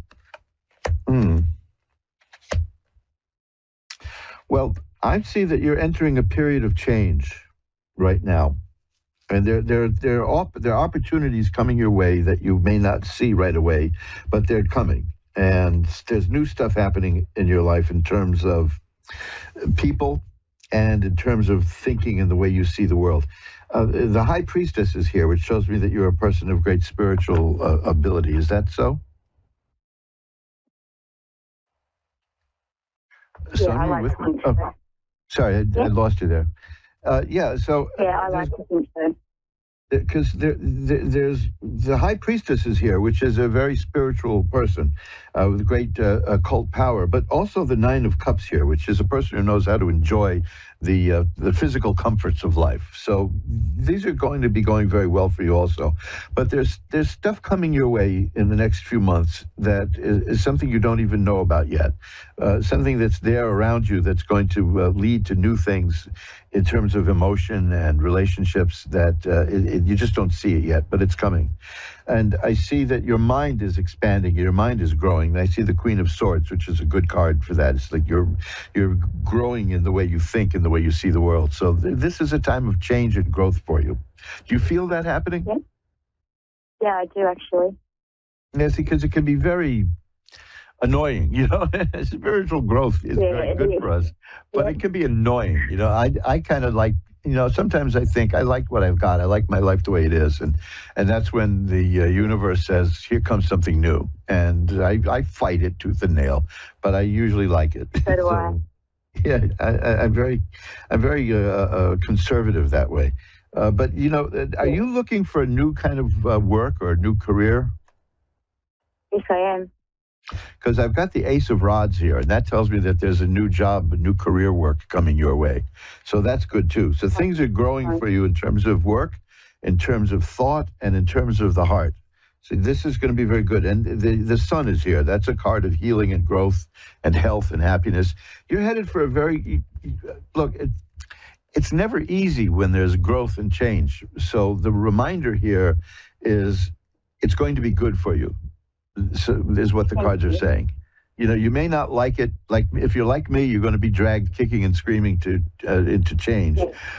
But you'll be happy. You'll be happy with where it ends up, because the final card I have here is the World, and the World is a card of assured success. Okay. Yeah. So it's going to be good for you. You're entering a very good period. Thank you. Is there anything else you want to look at? Relationship. Yeah, that's part of it, because you have cup cards here. There's you have the Two of Cups here, which tells me that there may be either it's a new relationship coming or a relationship you're in is going to reach a new level. So, that's because you have. You also have the Nine of Cups. So yes, and that means a very sensual thing is coming. That's why I said you like the good things in life. There's a relationship coming your way, and it's going to be very sensual. And I'm trying to keep this as clean as possible. and you'll like it. Let me put it that way. You'll like it. Okay. So that's all coming, and that'll be coming within the next few months. I can see that it's all shaping and it's taking force now. Yeah. Yep. Here's the card of the Lovers. So there you go. You see, this is good. That's just confirming it. You're headed for a very good time. Thank you. My pleasure. Thanks for calling. Bye-bye now. Bye-bye.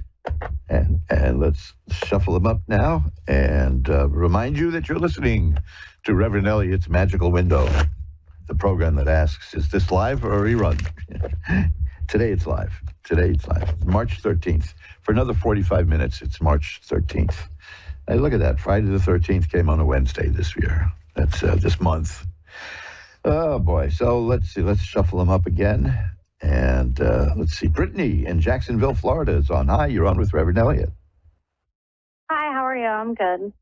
I'm doing well. I'm glad that you're good. What can I look at for you? You're a tarot card. You used to do tarot cards? Yes. And I guess maybe in that case, like love life and job. Okay, let's give it a shuffle and see where it leads us. This is, I get a lot of, oh gosh, This is a card. I just shuffled up the cards, and I got this card for the previous reading. When you shuffle the deck, if you shuffle it 3 times, it's randomized. And so this is an interesting message. I got the Ace of Rods, and that is about the beginning of new work, new career, new job. Are you looking for something new? Yeah, I recently got let go, so. Okay, so then, yeah, definitely. But that Ace of Rods says that there's something new coming your way. So there will be another job. Okay, like something better, hopefully. Well, the next card is the 7 of Coins. Now, the 7 of Coins is an interesting card because that is about an investment paying off. Now, but I don't mean like buying Apple 30 years ago, Apple stock. Yeah. It's about your investment in yourself. So that what's coming your way, you're prepared for, and you can do it. Okay. This is reinforced by the next card. Wow, this is a really interesting reading. The next is the 6 of Swords, and that's a person getting from where she is to where she wants to be through her own power. It usually shows a person in a little boat pushing the boat from rough water to calm water. So where you're going is going to be better. It doesn't mean literally moving, although it can. But in this sense, it shows that you're headed for something better than you had. And the 2 of Rods is here, and that's an interesting one too. That's you're waiting for the results in terms of something happening, and the rods are about work and career. So there's going to be good news coming your way. It's just taking a little bit of time. The 9 of Coins is here too. See, these are the cards you got are coins mostly and rods, which are about money and work. The 9 of Coins is very good. That's a person who is very secure, knows what she can do, is comfortable with herself. You can be, a lot of people misinterpret that card and think it means you're going to be alone and lonely, but it's not. It's about somebody who doesn't need to be around other people, who is very self-sufficient, which of course, oddly enough, that kind of person is very attractive to other people. So you do have people around you, but you're not needy in that regard. Am I correct? Yes, it's very me. Yeah, so you have ability and you have faith in your ability to do it, and you're going to propel yourself to get what you want. And I see that's all going to be involving a new job and money coming in. It's I am getting I'm not like rushing to find a job. I'm trying to find a job that I want. Well, according to this, you're going to get that because that card of the 6 of Swords said it's about you getting what you want. It's about you having an idea of what you want and how to get it and going after it and getting it. And that's, look at this card is the Judgment card. That says that at the end of all this, it's going to be like a whole reawakening, a rebirth, a new you. That's what I need. So this is going to be very good for you. That's what I needed to hear, because I've been kind of like, I don't know. I'm just waiting too long to get a new job and not rushing into something. Well, I have a card here that fell out of the deck. And when that happens, it means 2 things. One, it means I'm a klutz. But the other, if the card kind of jumps out of the deck, it means look at me. So it's important. And I don't get this card very often for people. It's the Hanged Man. And that is a card it's fascinating. And if you're familiar with that card, that's the one when people look at it, they almost always turn it upside down, because the guy is a person hanging from a tree, usually by an ankle. But if you turn it around upside down, the person's dancing. And what it refers to is that you're sacrificing something now in order to get something better later. That you're very deliberate about what you're doing. You're not going to take the first thing that comes along, and you're very careful about it. And what you get is going to be exactly what you want. And I like that a lot.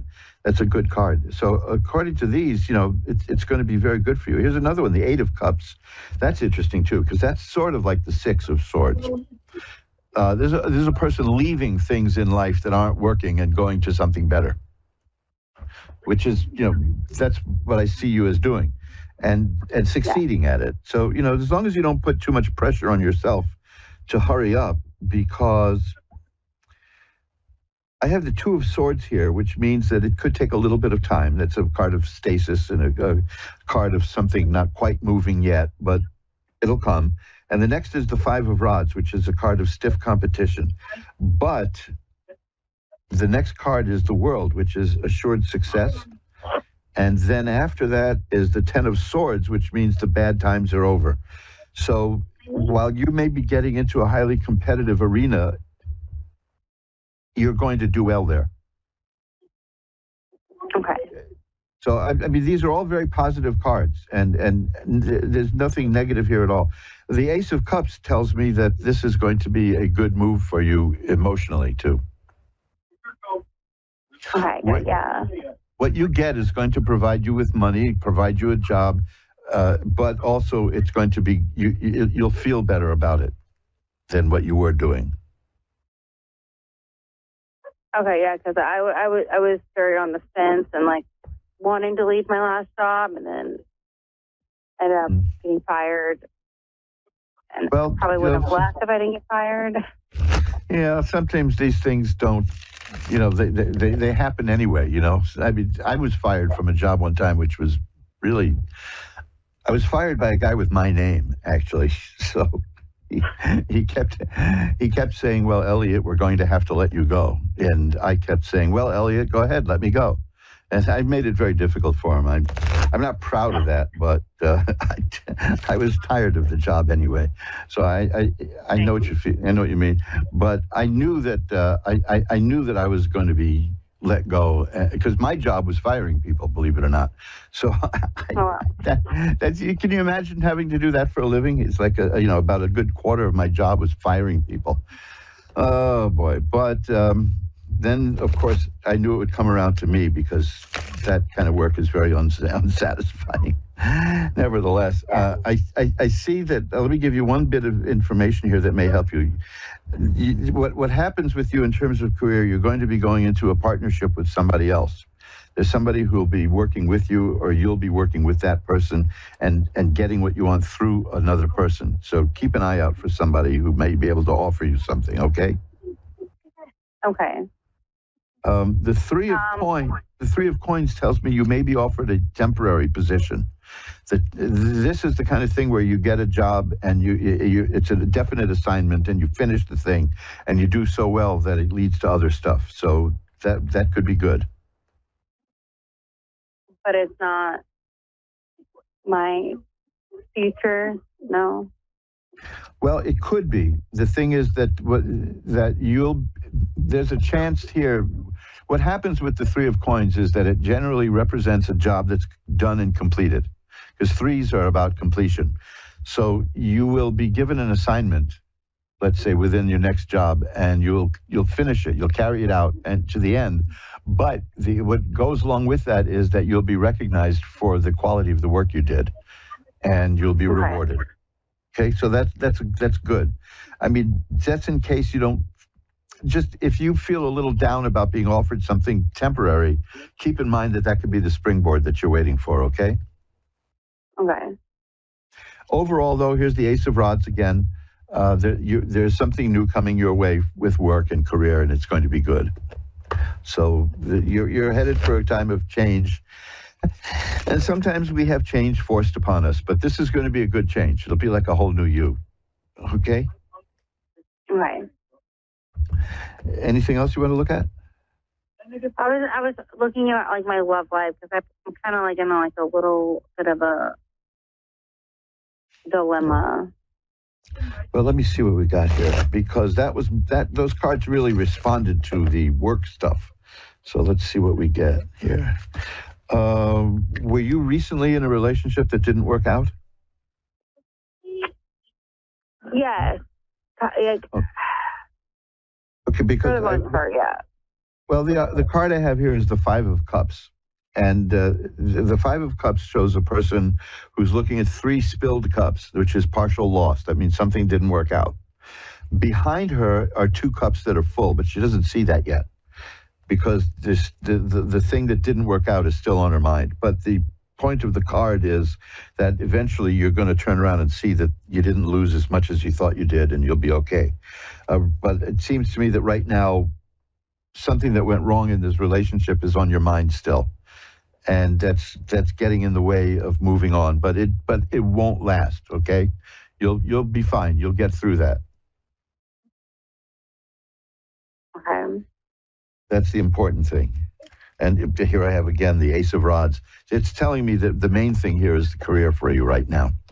Concentrate on that, okay? Okay. And the rest will come. Okay. Thanks for calling. Thank you so much. I appreciate it. My pleasure. Bye-bye now.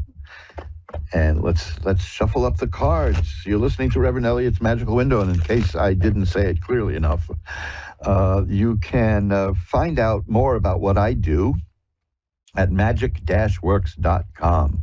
That's magic-works.com.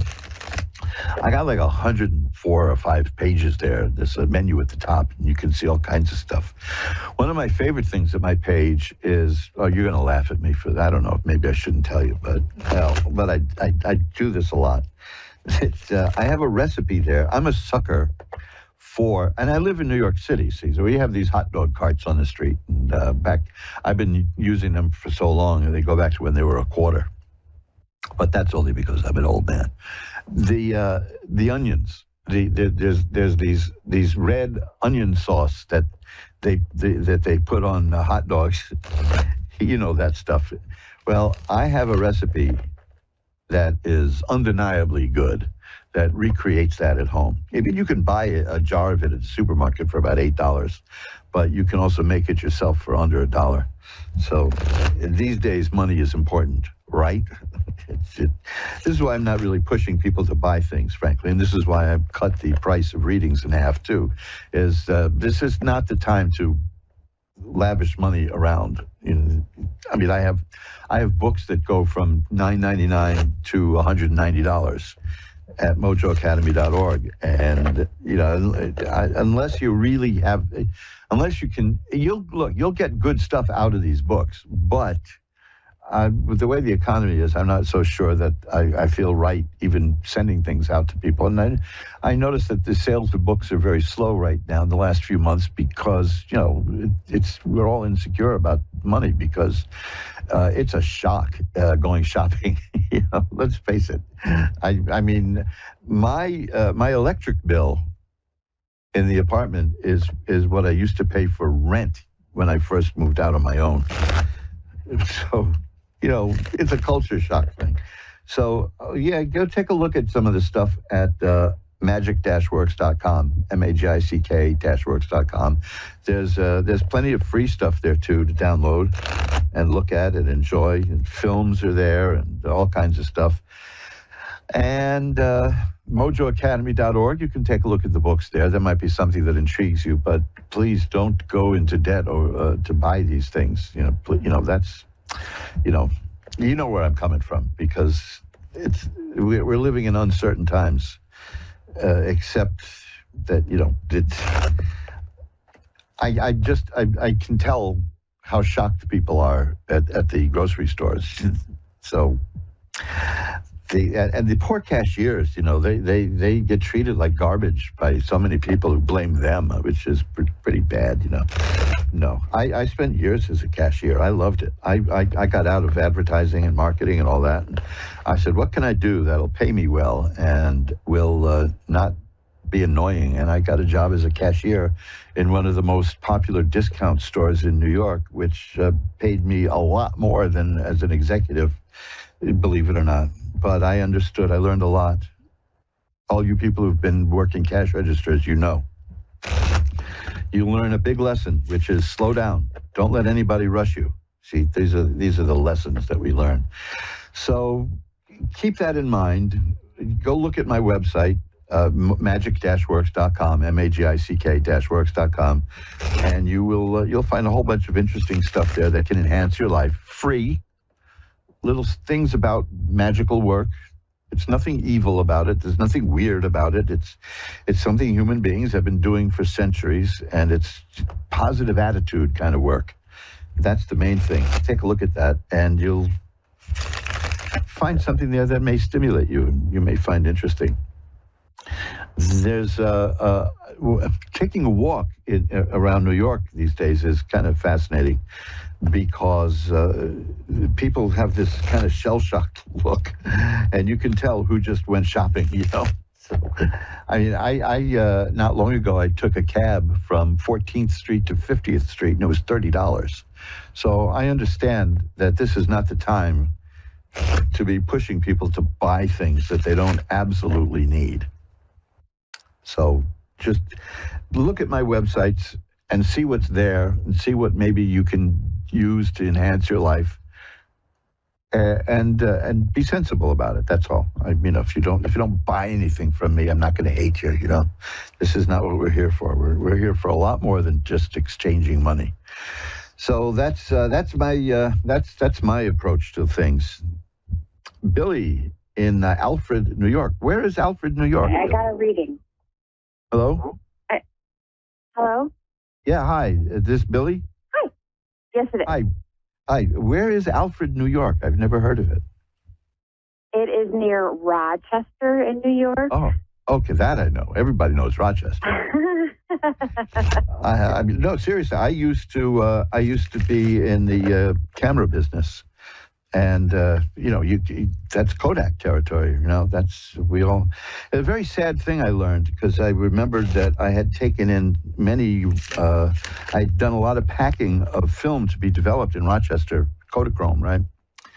And the plane crashed.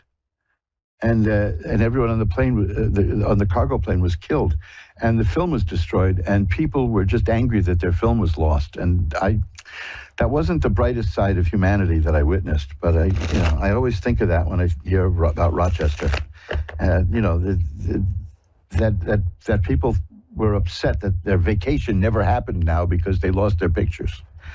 But hey, there were people who died, you know, so.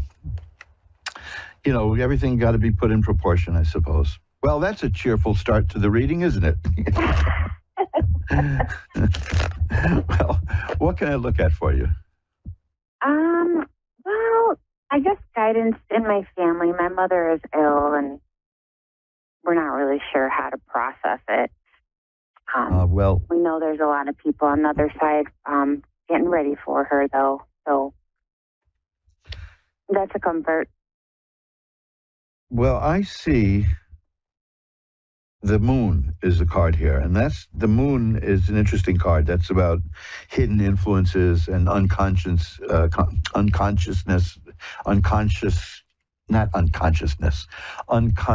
influences. And I'm tripping over my words now. And it tells me that there's some deep things going on. You're right, that there is something happening on the other side, shall we say. Yeah. The Ten of Swords is here. Now, this is a very strange card that comes up a lot in cases like this.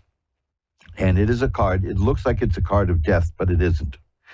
And yet, it applies here, because what it means is it's a card about the difficulties and the troubles are going to end. Right. And so I just wish it would be sooner. Well, I see. Now that's where we get conflicted, because we start feeling guilt that way, but it's not it's.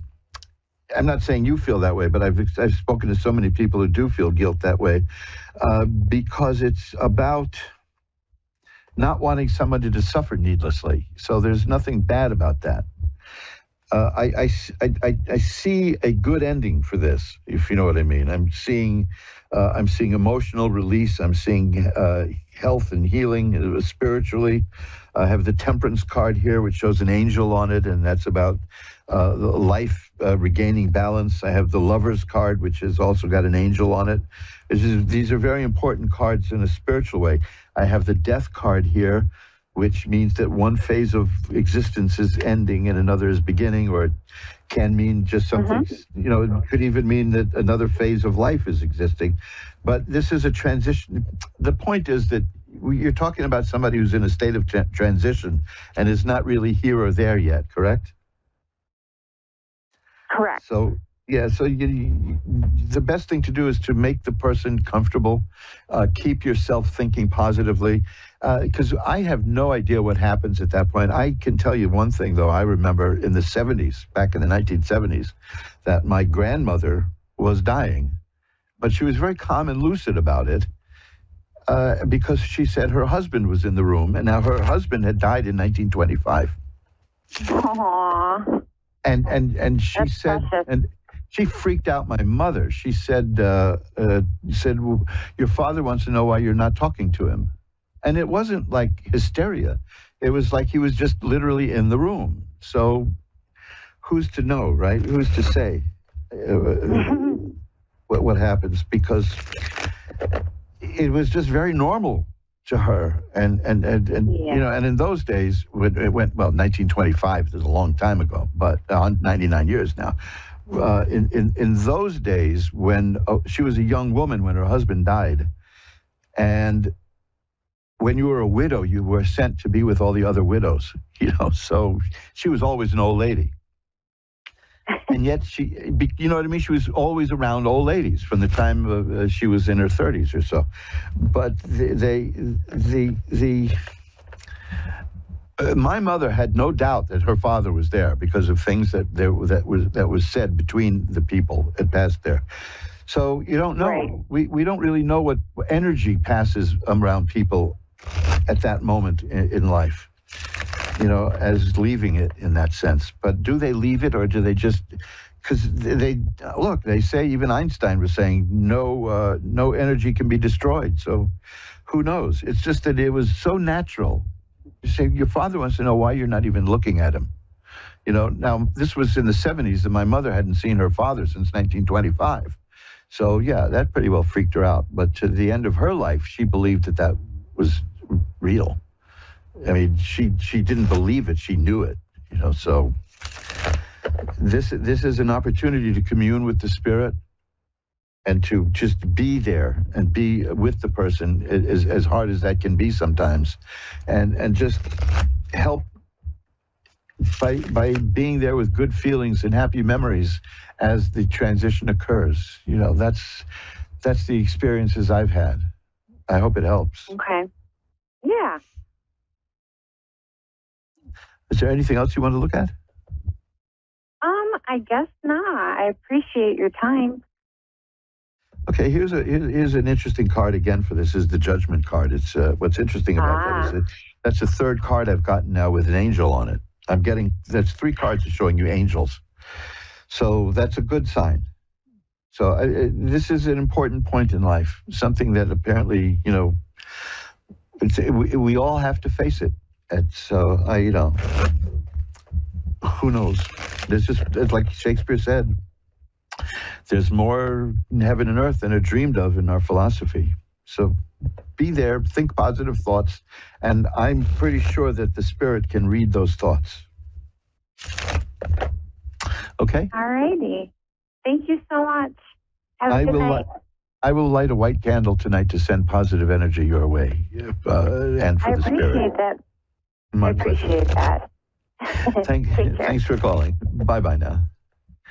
Yeah, this is, you know, it's Omar Khayyam wrote about this stuff ages and ages ago, but it's just a shame that we don't really know what happens.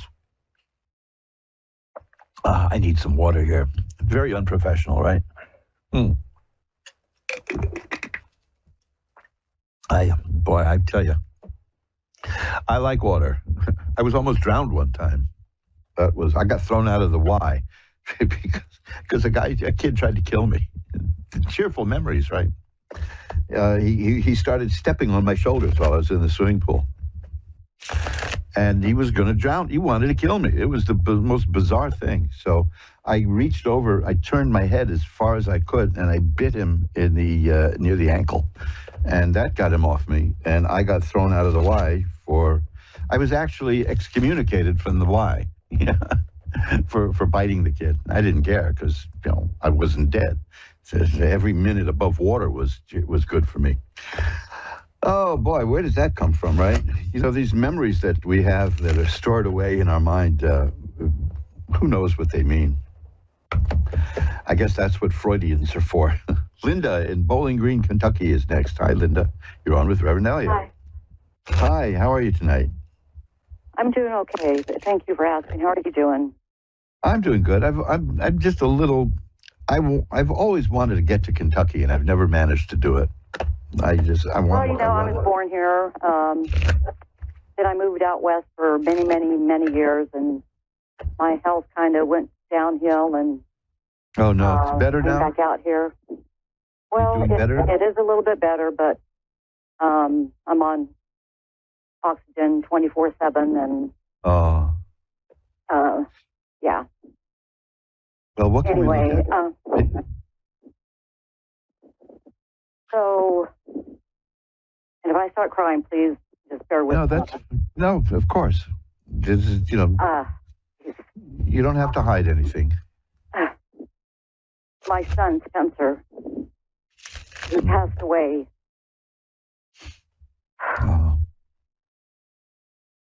It'll be 13 months on the 25th of this month that he's been gone. So that's really relatively recent, yeah. Yeah. He passed away in Utah. And his death was under investigation. And I still don't have the answers that I'm looking for as to what happened to him that night. He passed away apparently about 1:30, 2:30 in the morning. And he took off on foot about 10:30 at night. And it was like 8 degrees in Utah. And he died of hypothermia. And they don't have, and they don't have any idea what happened. Well, the autopsy report said that he died of hypothermia. He wasn't dressed properly. He was at a condo with one of his older brothers, actually, and they were supposed to be renting this condo from the man that lived there. He was getting ready to move, and they started drinking. Something got said, and my son took off on foot and ended up in a backyard with tracking through like a foot of snow in his sneakers. And I mean, he was on video going into this cul-de-sac. And once he went out of view and apparently climbed into this yard to go to the back, probably to climb over it, to take a shortcut home. But it had barbed wire up on that because behind the homes were stores. And I guess that's what they do, with the homes, that they put barbed wire up on there. But I need to know, or if you can help me to make some kind of sense as to what happened that made him leave. Well, all I've been told is that he got upset about something. What did he get upset about? What? Well, let me just tell you first, while you were doing that, the first card I got is the Judgment card. That is a card with an angel, and it refers to the Last Judgment. But more importantly, it means that there will be justice. So I'm assuming from this that there will be a time when you find out what happened. Okay. The other cards I have, and this is the difficult part, are really the saddest cards in the deck. I've got the Nine of Swords and the Three of Swords. These are terribly sad cards.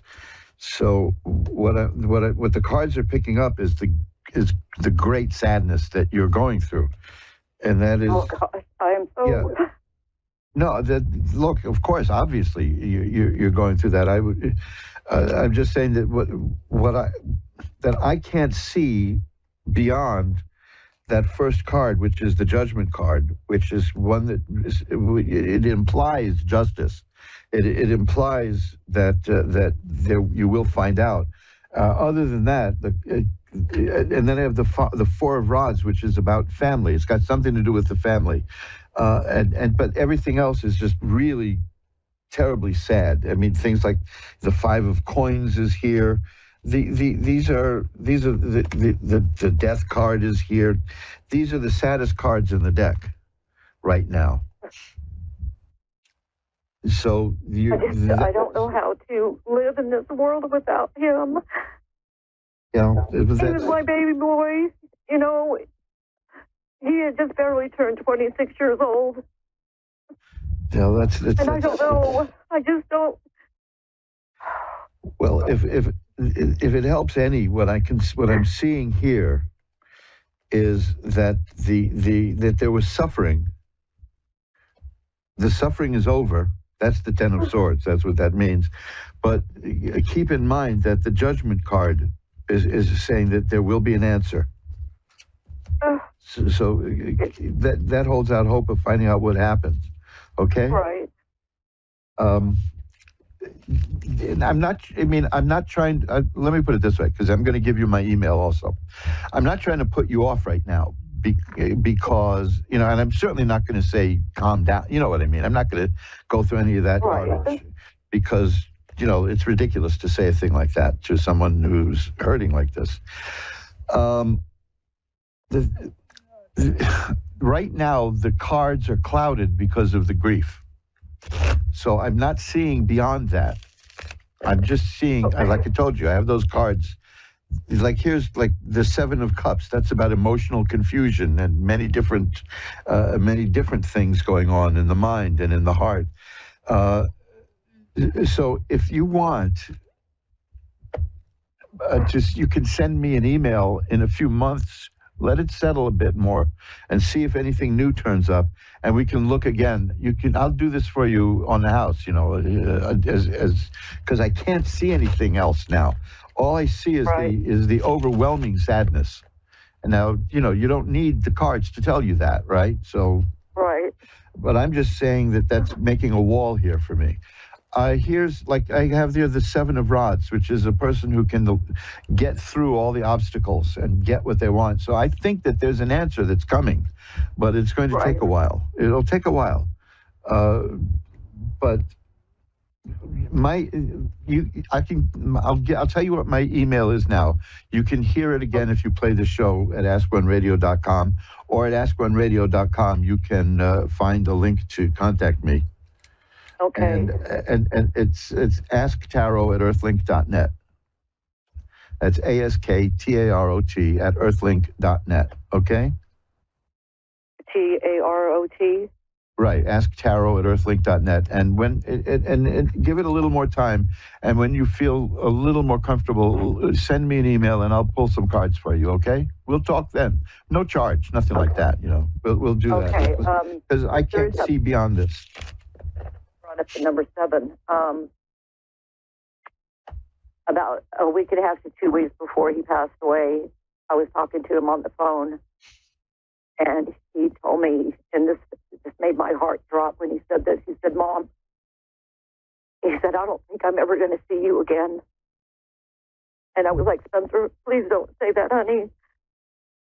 I mean, I could still see, I was in the kitchen when he said it, and my heart just fell. Yes, I've got to get. As you're telling me that, I have the card, the Three of Swords, which is a heart pierced by swords and crying. See, this is I can't get through that grief right now. So maybe it's just if you can let it go for a little longer and then contact me, maybe this will be a little clearer and I can see if I can pull some cards. How's that? Okay, all right. Okay, and I will light a candle to send some positive energy your way and see if we can help out with that. But I do see that you will get an answer, but it's going to be quite a while, okay? There's so much grief and sadness. Hang in there, all right? Okay, well, I appreciate your time. Thank you so much. Good luck to you. Bye-bye now. And let's see, we can get one more call in. Katie in Boy River, Minnesota. Hi, Katie. You're on with Reverend Elliott. Hi. Hi, I've got a few minutes left. What can I look at for you? Just a general reading. What was that? Just a general reading, whatever. Okay. General. Okay, let's see what we get.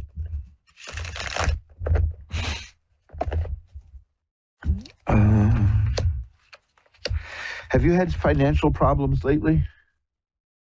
Yeah, I have. Okay, because I see that, but I also see it ending. Okay, that's why I'm happy to mention that. You know, I see that there's ideas that you have that you're trying to work out that are going to help you, and that leads to the Page of Coins, which is a card of money appearing. Here's the King of Coins. Here's the Ten of Swords, which means that the hard times are about to end. So I'm seeing that the money troubles that you had are not going to last. You'll be solving that, okay? Perfect. There's the Three of Coins here says that there's something you're going to do, that it's a job you're going to have, a project you're going to work on that's going to bring you some money and lead to more work. That's a concrete thing. That's pretty good. So all these other cards are about money. So I the first card I got was the Five of Swords, which is money trouble. After that, the cards are good in terms of money. So I don't see a problem there. I've got to run. I'm just about out of time. Okay. I'm glad we could squeeze you in. Yeah, thank you. My pleasure. Bye-bye now. And that's it. We've come to the end of another edition of Reverend Elliot's Magical Window. And like I said, if you need to learn more about what I do, you can find me at magic-works.com, magic-works.com. And there's 100 and something pages of stuff there that you can look at. And hey, you know, there's mojoacademy.org also, which has all kinds of books and video and audio that can enhance your life. So check all that out, and you know, maybe we'll get together again next week. And if there is, you know, there's something I don't talk about much, which is at magic-works.com, magick-works.com. There's a prayer line that you can click on, and you can just write in what you want some prayers for, and I can have the prayer squad get right on it if you'd like, because that's a holdover from my very first website, which got so many things, interesting things there. It led to another screen, and it was always filled with requests, and you can do that there. It's a prayer request thing. I don't remember exactly what it's called, but you'll know it when you see it. If you go to magic-works.com, magick-works.com, at the top there, you will see a menu filled with stuff, filled with lovely stuff too, all designed to breed positive energy and make sure that we're spreading positivity. There's so much negativity, especially in around an election time, folks. You know that. There are people who love to spread negativity to scare you into voting. It doesn't seem to be working this time around. It seems now that people are onto that because the scare tactics aren't working, according to the latest poll numbers. But I have no intention of going on a political rant here because I'm interested in larger things. But the main reason I will bring up politics is that it's something that people use to scare people and frighten people, and we've got to work to stop that. So until next week, I will see you at magic-works.com, magick-works.com. And remember, who you are is the universe's gift to you. Who you become is your gift back to the universe. Bye-bye now.